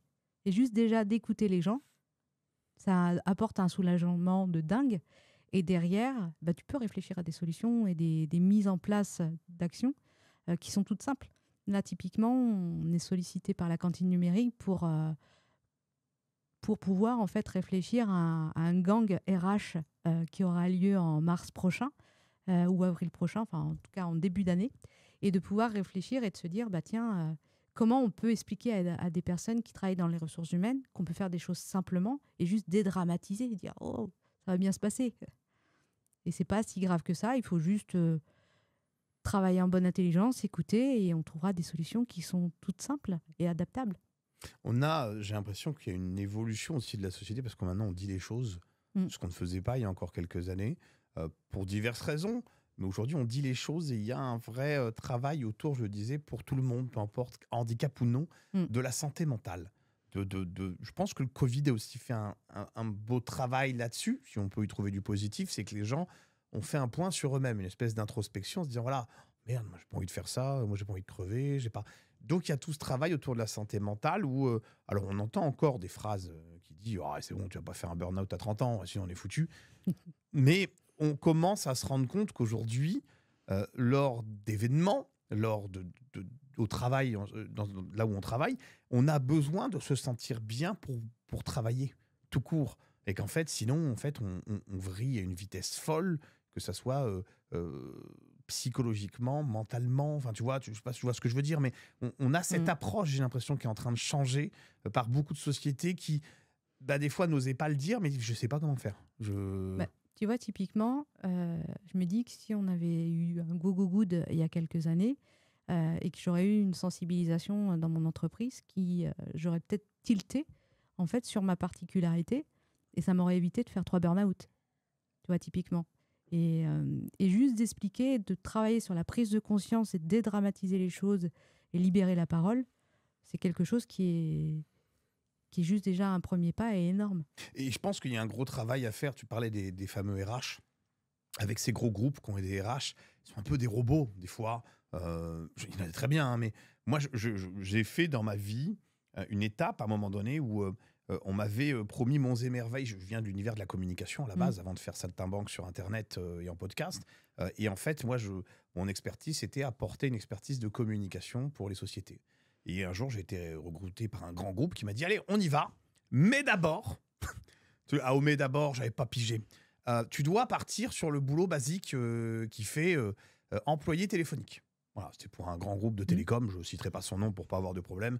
Voilà, un des plus gros à Nantes, comme ça, moi, ceux qui connaissent, c'est à Nantes. Voilà. Et donc, en gros, j'ai fait les appels téléphoniques au service client. Ce qui n'était pas du tout mon taf, mais on m'a dit, mais si tu veux comprendre la com, chez nous, il faut que tu passes par là. Ok. Je pense que c'est un des travails mentalement les plus durs que j'ai fait. Mm. Tu te passes ta journée à te faire engueuler par les clients parce qu'ils sont pas contents, tu es au service réclamation, et par un manager qui tourne autour de toi pour vérifier que tu fais tout dans Ah, un l'enfer. timing précis. Ouais. Voilà, parce que tu dois avoir, parce que eux, leur but à la fin, c'est d'avoir le diplôme de la relation client de l'année. Donc pour ça, faut traiter une demande dans un temps imparti. C'est la norme ISO qui leur demande. Donc s'ils veulent la couronne du meilleur machin bidule, la qualité, on s'en bat les couilles. Faut ton minutage. Voilà. Et donc on te dit non, je vais t'apprendre des nouvelles techniques américaines pour mieux gérer. Et tu dis non, mais monsieur, il faut juste lui trouver une solution là. Ah non, on s'en fout. Moi, je vais t'expliquer comment le contrecarrer, lui faire comprendre qu'il attend et qu'il ne rappelle surtout pas. Sinon, on n'a plus la relation client. Mm. Donc, en fait, tu finissais par faire ça. Et donc, en gros, on m'avait dit, tu fais 6 mois comme ça. Et après, is OK. Donc, au bout de 6 mois, mais au bout, j'en pouvais plus. Je finissais par détester l'humanité. Donc, je suis allé voir les RH, comme ça, je leur ai dit, alors ils m'ont dit, mais non, pas du tout, mais t'as fumé. Je dis, mais comment ça? Je dis, au recrutement. Ah, mais non. Capacité d'évolution chez nous, 15 ans. 15 ans pour devenir support. Non, 5 ans, tu peux devenir support. 10 ans manager, donc après, tu pourras gérer les piou-piou là et leur dire qu'ils font pas bien. Et après, si tout va bien, on basculera en com. Ah, ben j'ai craqué. Et donc, Tu m'étonnes. j'ai à ce moment-là, moi, j'ai pété une pile. J'étais en arrêt de travail. Et en arrêt, je me suis retrouvé avec des RH qui continuaient de me dire non, mais c'est bon, allez, chipote pas, tu reviens, là, ça suffit. Et le médecin de travail dit mais ils ont pas le droit de faire ça. Il dit bah, il faut les enregistrer, machin. Je dis bah non, machin. Et en fait, on était pile poil dans ce truc-là où plutôt que de m'accompagner pour dire bon, écoute, il y a une merde, il y a eu une couille au début, quelqu'un t'a pas expliqué, on t'a pipoté, machin, bidule, ou peu importe, trouvons une solution ensemble ou bah on te licencie ou. Mais non, il fallait qu'il repasse par-dessus le lycée en disant non, mais t'es une merde, hein. Allez, reviens bosser lundi. Il disait pas t'es une merde telle quelle, mais tu vois, c'était l'idée. Mm. Et je sais à quel point aujourd'hui, quand on commence à travailler tout ça, il y a ce côté où en plus, toi, tu te sens mal, tu dis ah non, c'est ma faute. Tu sais, ah non, mais ils ont peut-être raison, c'est ma faute, machin. Alors qu'en fait, pas du tout. Tu as le droit d'aller mal, tu as le droit, mais il faut être pris en compte. Et on ne prend pas tout le monde en compte tout le temps. Et je trouve que justement, les initiatives comme ça sont très chouettes parce que ça permet, au-delà d'être une société qui fonctionne, qui gagne de l'argent, mais c'est une société qui va accompagner les gens pour une meilleure transformation parce qu'il n'y a que les cons qui ne changent pas d'avis et qui n'essayent pas de changer. À un moment donné, on se dit, bah, tiens, je ne fais pas bien, bah, comment je peux faire mieux? J'étais intervenue une fois dans une école qui formait des futurs RH. Et moi, au début, on m'a dit, mais si, il faut que tu t'interviennes sur ton parcours. Je dis, mais qu'est-ce que tu veux que je raconte? Et Et c'est là où je te disais là en off que c'était toujours un peu délicat pour moi de pouvoir parler du parcours parce qu'en fait, c'était tellement mon parcours de vie professionnel, bénévole, c'est tellement naturel pour moi et que j'ai tellement envie de me nourrir de la vie, d'apprendre plein de choses et de partager plein de choses. Ça s'est pas senti. Hein. On a commencé à faire une carte en régie. Pierre actuellement a bugué. Il ne sait plus où on en est dans le parcours de ta vie. Et, et je me disais, bah, pourquoi j'irais raconter ça? Et c'est là où j'ai compris en fait pourquoi il fallait que j'intervienne auprès des RH. C'est quand je leur ai expliqué qu'en fait tout ce que les gens pouvaient faire en dehors dans leur parcours extra-professionnel pouvait aussi nourrir la vie professionnelle si on s'y intéressait et de repérer des compétences qu'ils pouvaient avoir, que ce soit en termes de peut-être communication, en termes, tiens, il y a telle personne qui sait faire du coaching sportif, ça veut dire qu'elle est capable de manager une équipe à des moments clés. Enfin, et de pouvoir poser ces questions. Et puis, je sais que j'avais eu un manager une fois qui m'avait dit, une fois à partir du moment où tu comprends de quoi a besoin ton collaborateur ou ta collaboratrice, qu'est-ce qui la nourrit, en fait, tu as tout compris. Qu'importe la mission, le travail, il faut que tu arrives à placer quelque chose qui va nourrir son besoin. C'est dur hein, de trouver les bonnes situations pour les bonnes personnes. Ça veut dire qu'il faut se remettre soi-même en question tout le temps, dans sa façon de manager, dans sa façon d'accompagner. C'est un peu, on en parlait en off, on a souvent des discussions philosophiques, quand c'est pas autour d'un muscadet, mais ça c'est une autre histoire. Il y a le côté do it américain, tu sais, Oui. le côté fais-le, ne te juge pas trop fort, mais ne te juge pas trop faible. C'est-à-dire, sois conscient de ton parcours, sois conscient de qui tu es. Si tu as 20 ans d'expertise dans peu importe ce que tu fais, tu as 20 ans d'expertise en fait. La personne qui sort d'école ou chose comme ça, elle a 2 jours, 3 jours, une semaine, tu en as 20 ans. Donc peut-être qu'elle sait des choses que tu ne sais pas, mais tu as aussi un bagage qui te permet d'apporter aux gens. Voilà. Et c'est des fois ce que les gens oublient de faire. C'est-à-dire qu'ils vont avoir ce côté de dire est-ce que je suis à la hauteur, je ne sais pas. Et c'est ce qui souvent fera la différence entre ceux qui font et ceux qui rêvent de le faire. Typiquement, au niveau de l'équipe PMR, PSH ou Hellfest, là, l'équipe bénévole, je sais qu'il y a certaines personnes dans mon équipe qui n'osaient pas forcément faire le pas d'eux-mêmes, d'expérimenter ou de se dire tiens, je vais être sur un poste à responsabilité. Et en fait, de leur offrir la possibilité de test, tu vois. Ils se disent oh, c'est du bénévolat, c'est bon, je crains rien, entre guillemets. Et ça a permis à des personnes de pouvoir en fait se découvrir et de se dire mais je suis capable de le faire.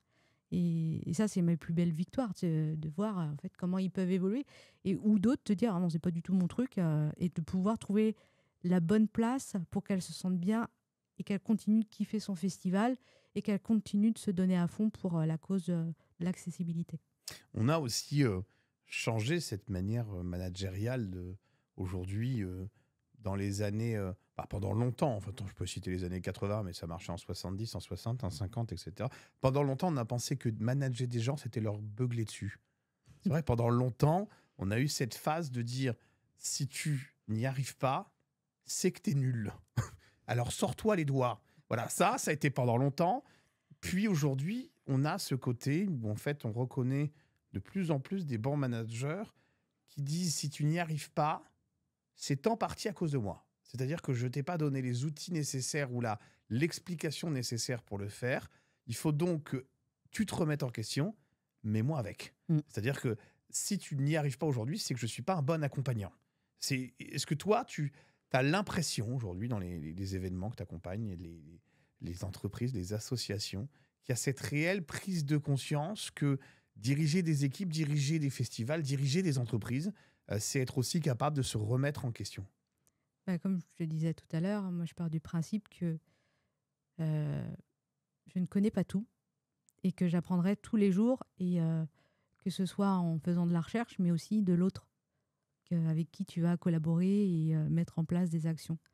Et l'idée, c'est vraiment de se dire, OK, comment on continue à avancer ensemble vers un même objectif. Et tu vois, dans mon ancien métier, j'ai toujours eu un rôle d'interface, on va dire, où je connectais les gens et puis on avançait ensemble. Et il faut toujours, je pense, pour moi, ça fait partie de mes valeurs, de garder cette cette humilité aussi de se dire je ne sais pas tout, je ne serai pas parfaite sur tout, mais je vais faire du mieux que je peux avec mon cœur. Et tout à l'heure, vous me disiez, oui, il faut parler fort dans le micro, il faut poser la voix. Et c'est vrai que moi, je ne suis pas quelqu'un qui va avoir tendance à gueuler, qui va pouvoir tendance à être... Alors déjà, c'est pas nous, c'est Pierre à la réalisation. Moi, j'aimerais qu'on jette des pierres à Pierre. C'est lui, hein, il nous martyrise au bureau. Il veut absolument qu'on fasse comme lui. Moi, je t'avais dit, non, tu parles. Au pire, ça fait de la SMR, on s'en fout, c'est vachement bien. Et tu vois, c'était une chose qui nous a différenciés avec l'ancien responsable accessibilité. C'était qu'il était plus à exprimer facilement son désaccord pour pouvoir faire avancer le sujet de l'accessibilité au Hellfest. Et au début, on m'a dit, Cindy, il faut que tu gueules. Quand je suis arrivée, il y a quelques-uns de l'équipe qui me disaient, Cindy, il faut que tu gueules si tu veux quelque chose. Je dis, non, en fait, moi, je vous apporte de la stratégie et puis je vous trouve des sous pour pouvoir financer le dispositif. Ah, ok. Bon, c'est pas la même méthode, mais je structure et j'apporte. En fait, c'est chouette, c'est pas mal aussi. J'amène les choses différemment.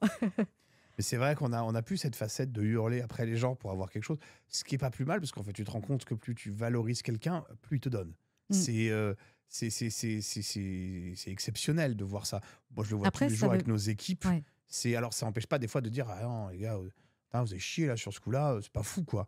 Voilà, mais t'es pas en train de les maltraiter, quoi. Il faut trouver des solutions ensemble, quoi. Et après, c'est aussi d'accepter qu'il y a des fois, ça marche pas tout le temps et qu'il faut que tu arrives aussi à te faire respecter et à dire non, là, tu vas trop loin. Bon, il y a des fois, ça marche pas tout le temps avec moi, mais j'apprends aussi. Attends, j'essaye. Pierre, tu vas trop loin. Il dit non, aucun problème, il a raison. C'est le réalisateur, il a forcément raison. Sinon, il coupe l'antenne. Écoute, j'ai essayé de suivre des conseils, c'est compliqué. Et je pense que c'est ça aussi dans le management, c'est d'accepter tes propres... de connaître tes forces, de connaître là où tu es moins forte et de se dire c'est OK, et de savoir qui est plus fort que toi sur une compétence ou un fonctionnement. Typiquement dans GoGoGood, je suis pas du tout un pet commercial.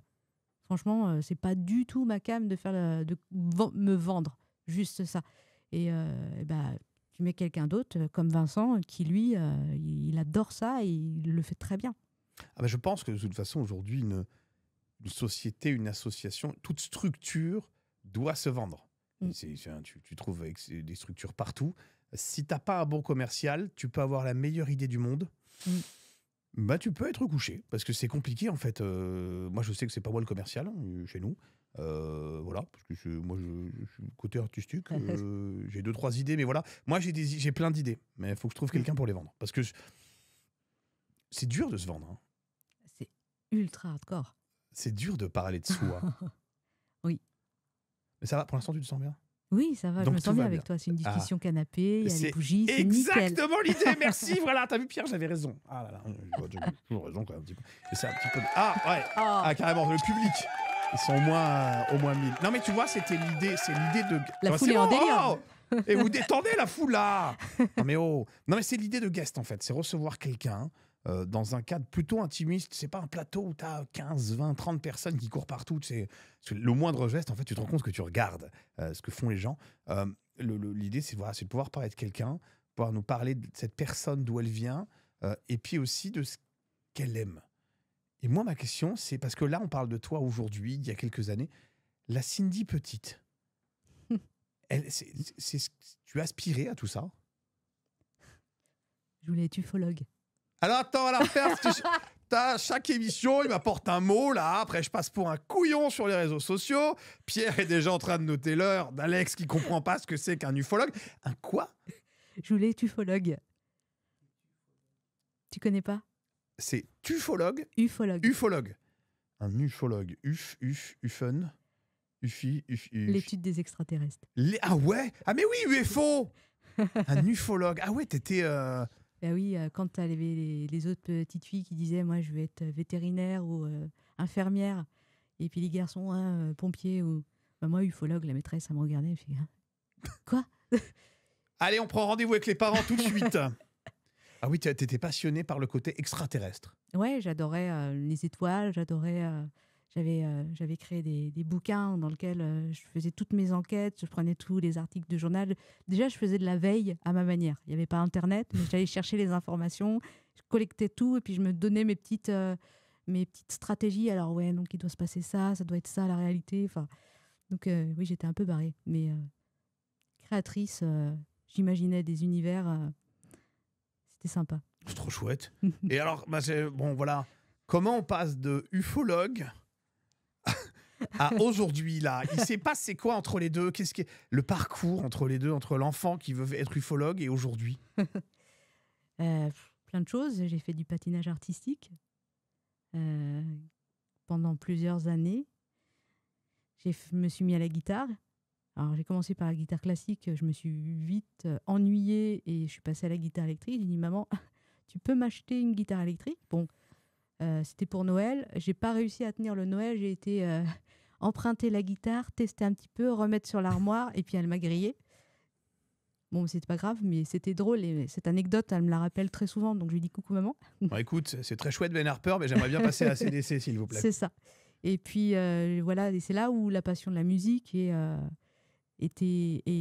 venue et je me suis mise aussi à chanter et me mettre en scène et en avant. C'est là où, enfant, j'étais très timide. Ça a été un exutoire incroyable. Ça m'a permis d'exprimer et de pouvoir devenir l'autre personne qui était au fond de moi, qui s'autorisait sur le temps d'une scène à pouvoir être une personne qui s'exprimait et qui osait être telle qu'elle voulait sous un personnage, parce que c'était pour... je faisais croire que c'était une personne, mais en fait, c'était mon réel moi. Ah, vous avez vu, il est drôle, mon personnage, hein, au fond de soi. Hein, c'est moi, en fait. Vous le saurez jamais. C'est ça. Donc, la partie culturelle m'a toujours tenue, et jusqu'à aujourd'hui, hein, qui reste. Et puis, après, j'ai travaillé dans l'animation socio-culturelle, où j'ai commencé avec des enfants. Et en gros, j'ai commencé à être animatrice, parce qu'en fait, ma mère m'a élevée toute seule. On n'avait pas une thune. Mon père n'a pas pu m'élever parce qu'il était schizophrène. Donc, tu fais le lien après avec le PMR. Et derrière, je me suis dit, on n'a pas de thune, je ne peux pas partir en vacances. J'aimerais bien tester le kayak, aller à la mer, à la montagne. Je sais faire de la musique, je fais du sport. Je peux peut-être apporter ces compétences-là. Et en échange, je partage des choses. Et puis je découvre aussi, en même temps que les enfants ou les ados que j'accompagnais, mais je faisais la même taille, donc on repérait. Donc souvent, c'était... L'auto-bashing. Bon, on faisait la même taille, alors on s'entendait bien. Et j'ai pu en fait apprendre plein de choses et découvrir la passion aussi du voyage grâce à ça. Donc c'est au travers, dès que j'avais...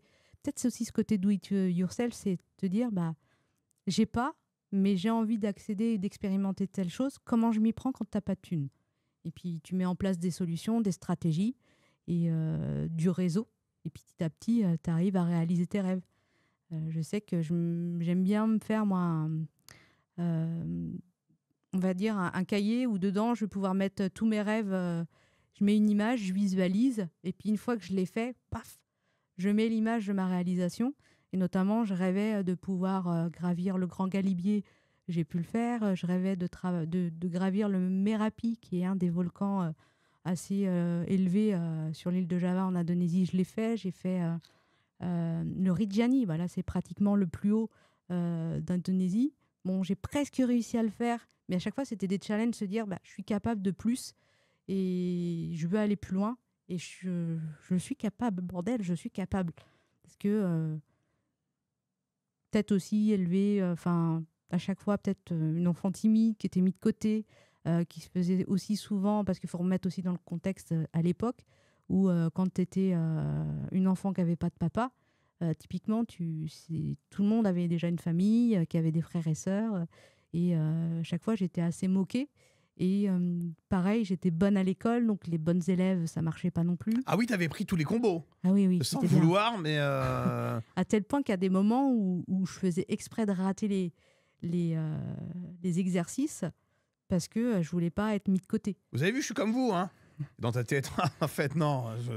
J'ai même corrigé l'erreur du prof, tiens. Je me souviens d'un concours de dessin.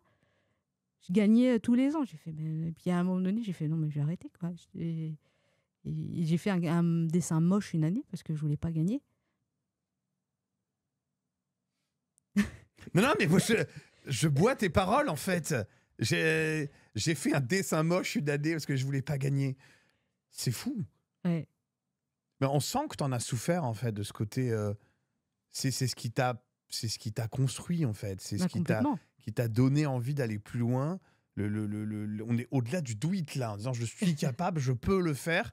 Tu avais envie de te prouver à toi-même que tu pouvais te sortir un peu de la situation de là où tu étais, en fait, de dire bah, je vis seul avec ma mère sans une thune, il faut que j'aille plus loin, il faut que je construise quelque chose. Puis je voyais aussi ma mère qui elle, a cravaché, mais comme une dingue, et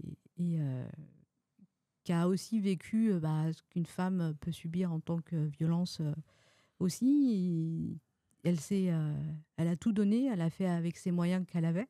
Et moi, ce côté travail acharné, hyperactif, hein, je sais de qui je l'hérite. Mais, et puis après, pareil, on apprend de la vie, des relations, et puis on avance aussi là-dessus. Travailler dans l'insertion professionnelle, dans le social, ça a été aussi un moyen. On ne va pas dans ces métiers-là par hasard, hein.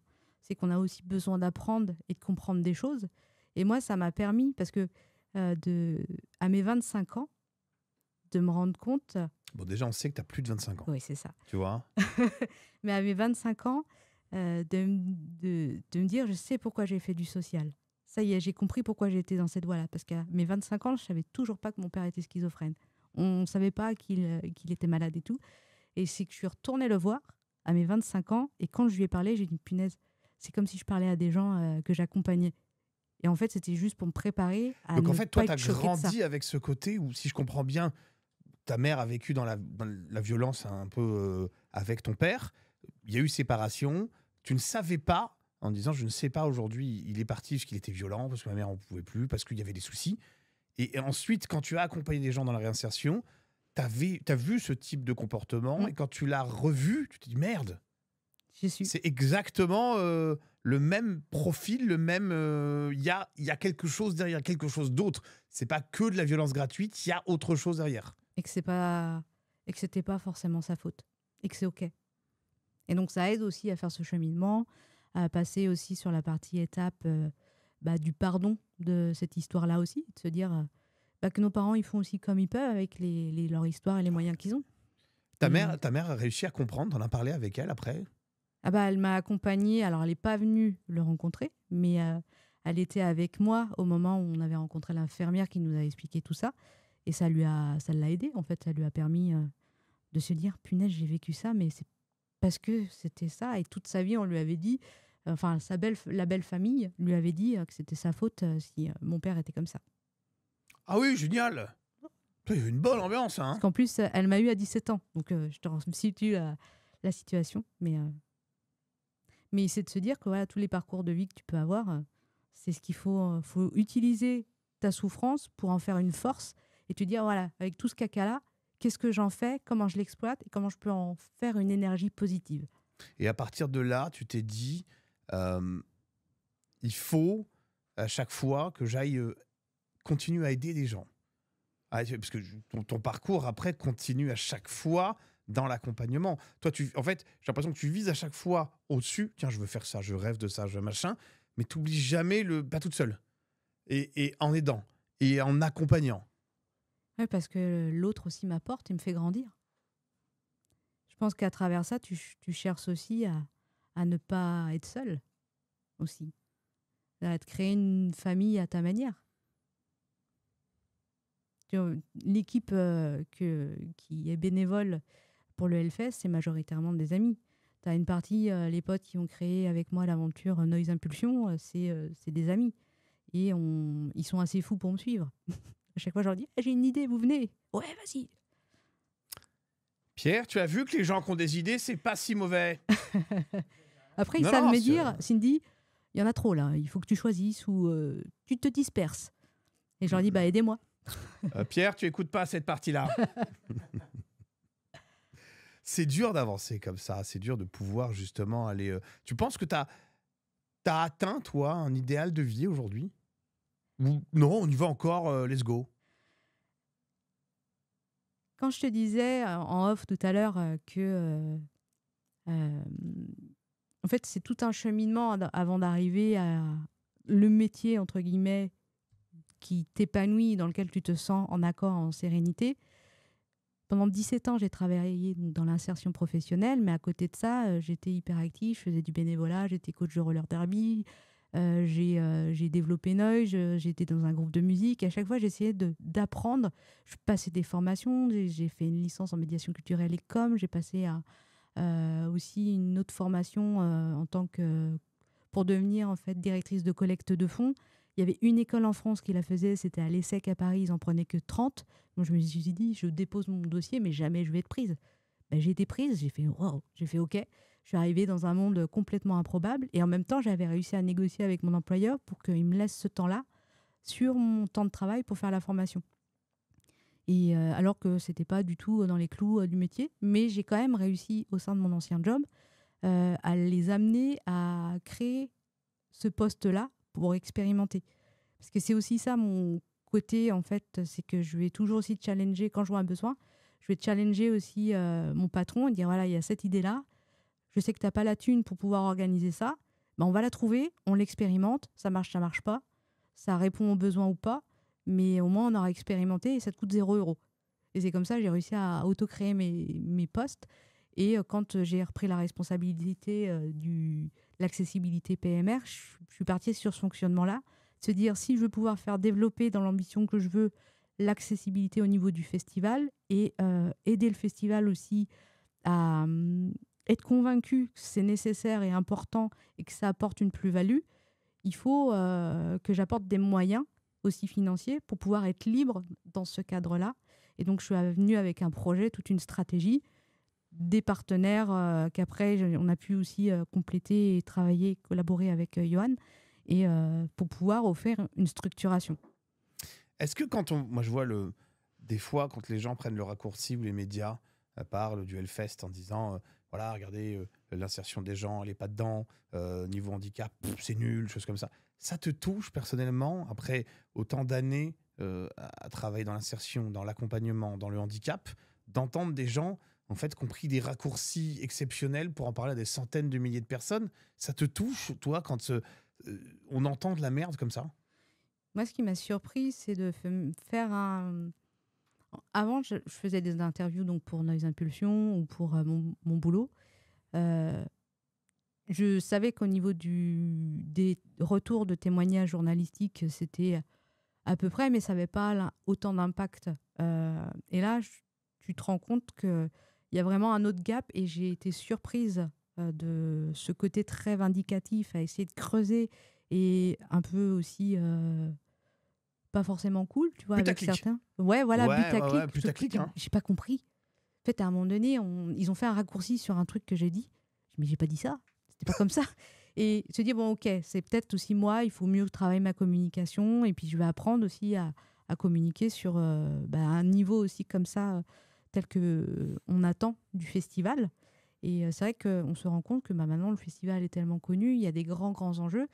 Et il est aussi attaqué, mais je me dis, tous grands entrepreneurs ou structures, si on parle d'eux, même si c'est en mauvais, ça veut dire que ça inspire et que ça pose question.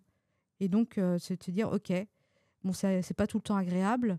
Ils n'ont peut-être pas tous les éléments pour bien comprendre les choses. Donc, c'est aussi, moi, mon rôle, à travers les échanges et discussions que je pourrais avoir, d'essayer de faire passer le message et d'expliquer une méthode, d'expliquer les actions que mes collègues font, que moi, j'essaye de mettre en place. Et si c'est pas parfait, bah oui, c'est pas tout le temps parfait parce qu'on est humain, parce qu'on le fait aussi avec des moyens qu'on a en notre possession et qu'il y a des fois des éléments où soit on n'y a pas pensé, ou soit c'était juste pas possible techniquement, soit on n'avait pas ces moyens financiers pour pouvoir le développer. Je sais que par exemple sur l'accessibilité, il y a plein de fois où on nous disait oui, tel chemin, ça marche pas, il y a des graviers, on peut pas rouler. Mais c'était le temps que la brasserie se crée. Et donc il a fallu 3 ans avant d'avoir ce fameux chemin gravillonné où on a bu des coups l'autre fois sous la pluie. Ah, une vieille histoire de reportage où on s'est retrouvé bloqué dans une tempête C'est de... ça. Ah, puis avec le mec du Muscadet qui nous a accompagnés.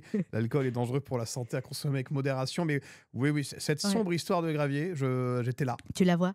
Je la vois bien, ouais, je me rappelle avoir aidé Marc, avoir poussé Marc dans cette allée de gravier où tu te tankes, c'est un enfer. C'est un enfer. Mais oui, après, tu pouvais pas, tu le bétonnes pas à la main comme ça le week-end. Comme au niveau du Metal Corner, quand tu veux aller au niveau du camping, tu as tout un tas de copeaux Donc, passer en fauteuil dans les copeaux, c'est juste un enfer. Alors, il pleut, ça colle aux roues, c'est encore pire. Et sauf que si on pouvait pas bétonner parce que ça ne nous appartient pas, euh, que derrière, que derrière, installer du cheminement temporaire, ça coûte ultra cher. On avait estimé qu'on en avait pour 110 000 euros de cheminement en investissement si on voulait juste faire cette partie. Et on s'est dit, ben, c'est pas possible. Et quand on discutait avec donc Inclusive Event, notre partenaire, qui nous met à disposition le seul cheminement qui permet de faire passer un fauteuil et voilà, un système aussi pour pouvoir passer la canne quand tu as un handicap visuel, il a que 200 mètres parce que ça coûte cher pour lui aussi de prototyper, d'en développer et d'en faire plus. Donc des fois, on sait, mais on ne peut pas faire autrement. Donc, Et puis tu es sur des terres agricoles, tu fais pas ce que tu veux, comme c'est tu ça. disais. On a la chance, on est au sud de la Bretagne. Le mec veut des ennuis, hein. Tout de suite. Voilà, non, mais Nantes en Bretagne, ce sera le débat comme d'habitude. Il pleut souvent en juin. On a quand même eu de la chance.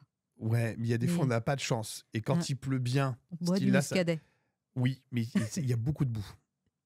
Et là, c'est pareil. Ouais. Ça devient très compliqué pour une personne en fauteuil, pour une personne non-voyante ou malvoyante. Parce une fois que tu es tanké dans la boue, même avec des chaussures ou choses comme ça, va savoir où tu vas, quoi. C'est un petit peu compliqué. Donc, c'est vrai qu'on ne peut pas bétonner. On doit aussi faire attention aux aléas climatiques.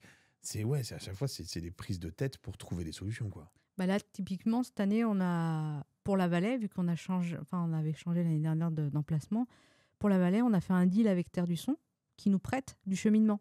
Parce qu'eux, ils ont fait un gros investissement et donc dans une logique aussi de ne pas racheter pour racheter et de mettre en stock dans un endroit et puis de ne pas utiliser, on s'est dit, bah, autant se prêter du matériel avec Terre du Son. Et puis, on a expérimenté ça.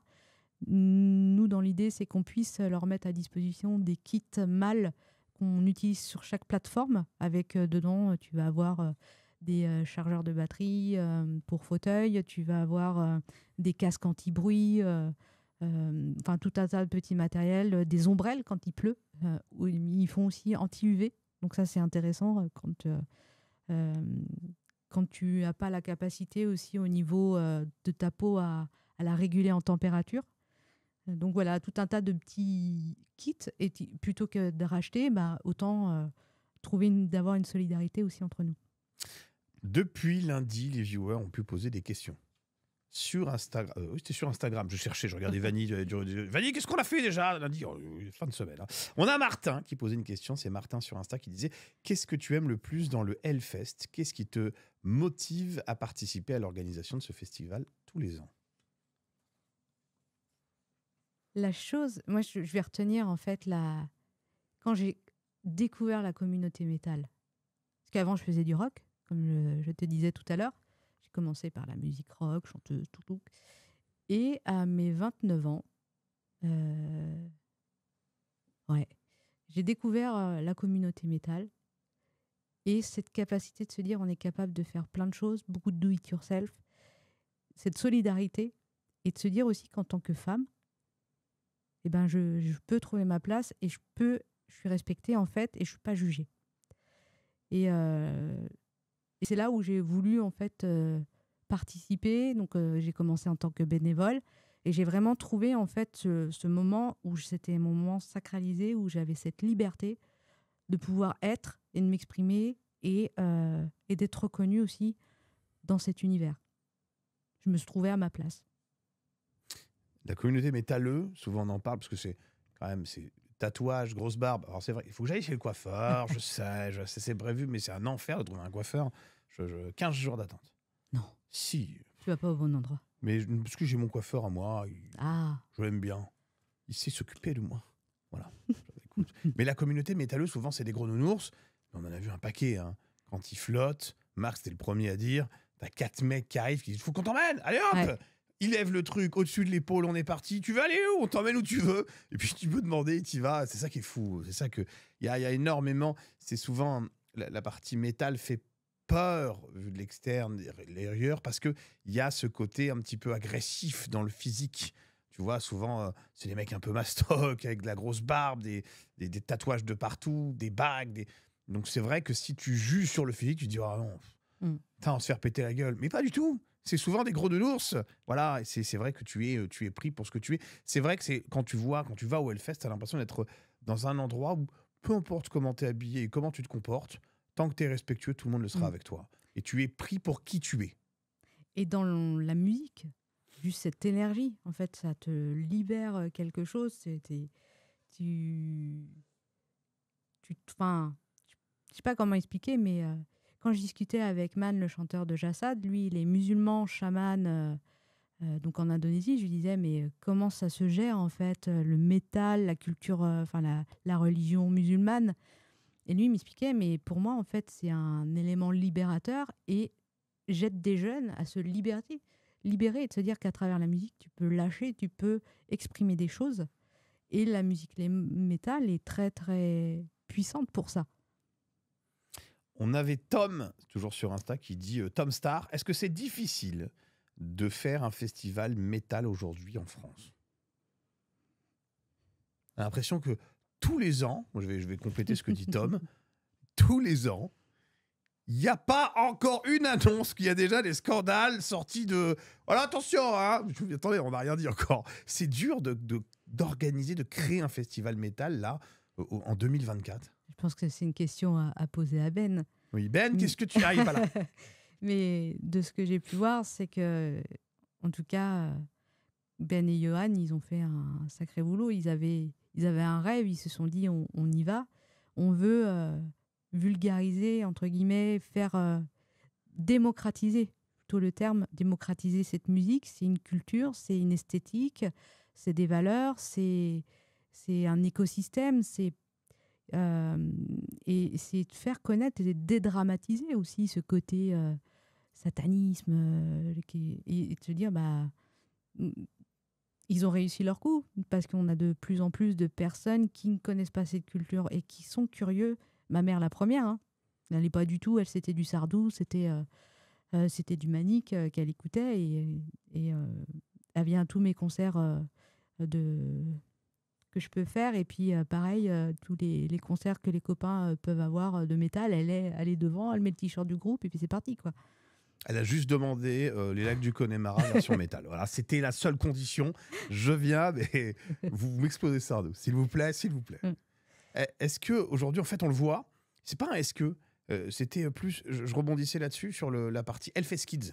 Tu disais vulgarisation. Cette année a eu lieu le premier Hellfest Kids, qui a été la possibilité d'inviter les enfants de l'agglomération clissonnaise, justement, sur un festival qui se tenait à part, puisque c'était quand même 2 jours avant, donc il fallait quand même que le reste soit prêt, qui a été co-organisé avec l'aide d'Aldebert, proche du Hellfest depuis maintenant quelques années. On sait qu'Aldebert... on le sait, il le raconte souvent. Il s'est marié au Hellfest, hein. Il s'est remarié au Hellfest. Il a eu la chance de voyager au-dessus des gens en tenue de mariée avec sa femme en robe de mariée.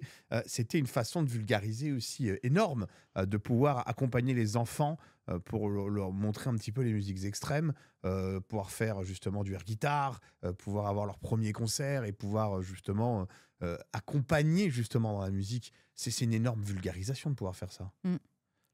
Mais c'est comme tout type de style de musique, que ce soit le reggae, que ce soit le hip-hop, que ce soit la musique classique. Pourquoi le Hellfest ne pourrait pas aussi présenter aux enfants, enfin, pourquoi le métal ne pourrait pas être expliqué aux enfants? Je suis peur, je crois que tu allais me dire une dinguerie style cette année il y aura des rappeurs au Hellfest. J'étais en mode allô, qu'est-ce qui se passe? Booba au Hellfest. Oh, ok.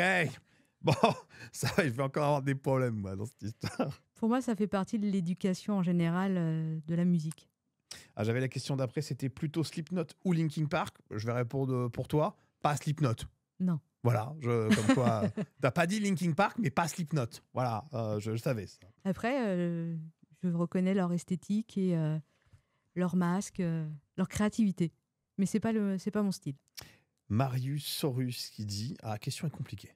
Ok. Quel est le mot, je pense que le groupe de mots, il validera, qui définit le plus le Hellfest pour toi? Attention, métal n'est pas une réponse.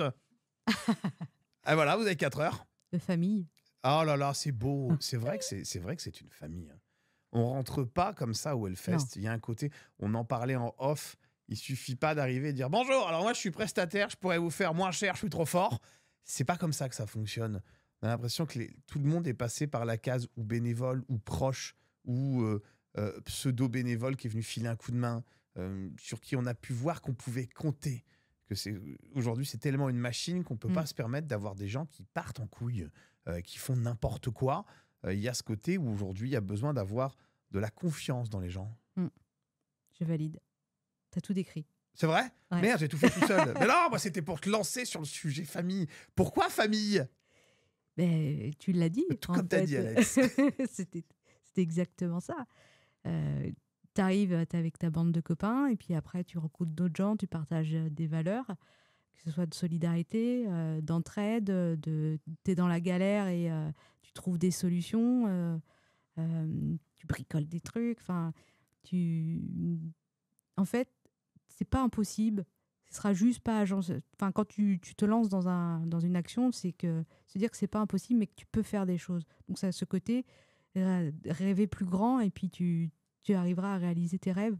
Et quand moi, en tout cas, la chose qui a été quand même forte, c'est que quand je suis arrivée pour présenter le dispositif, enfin le projet d'accessibilité,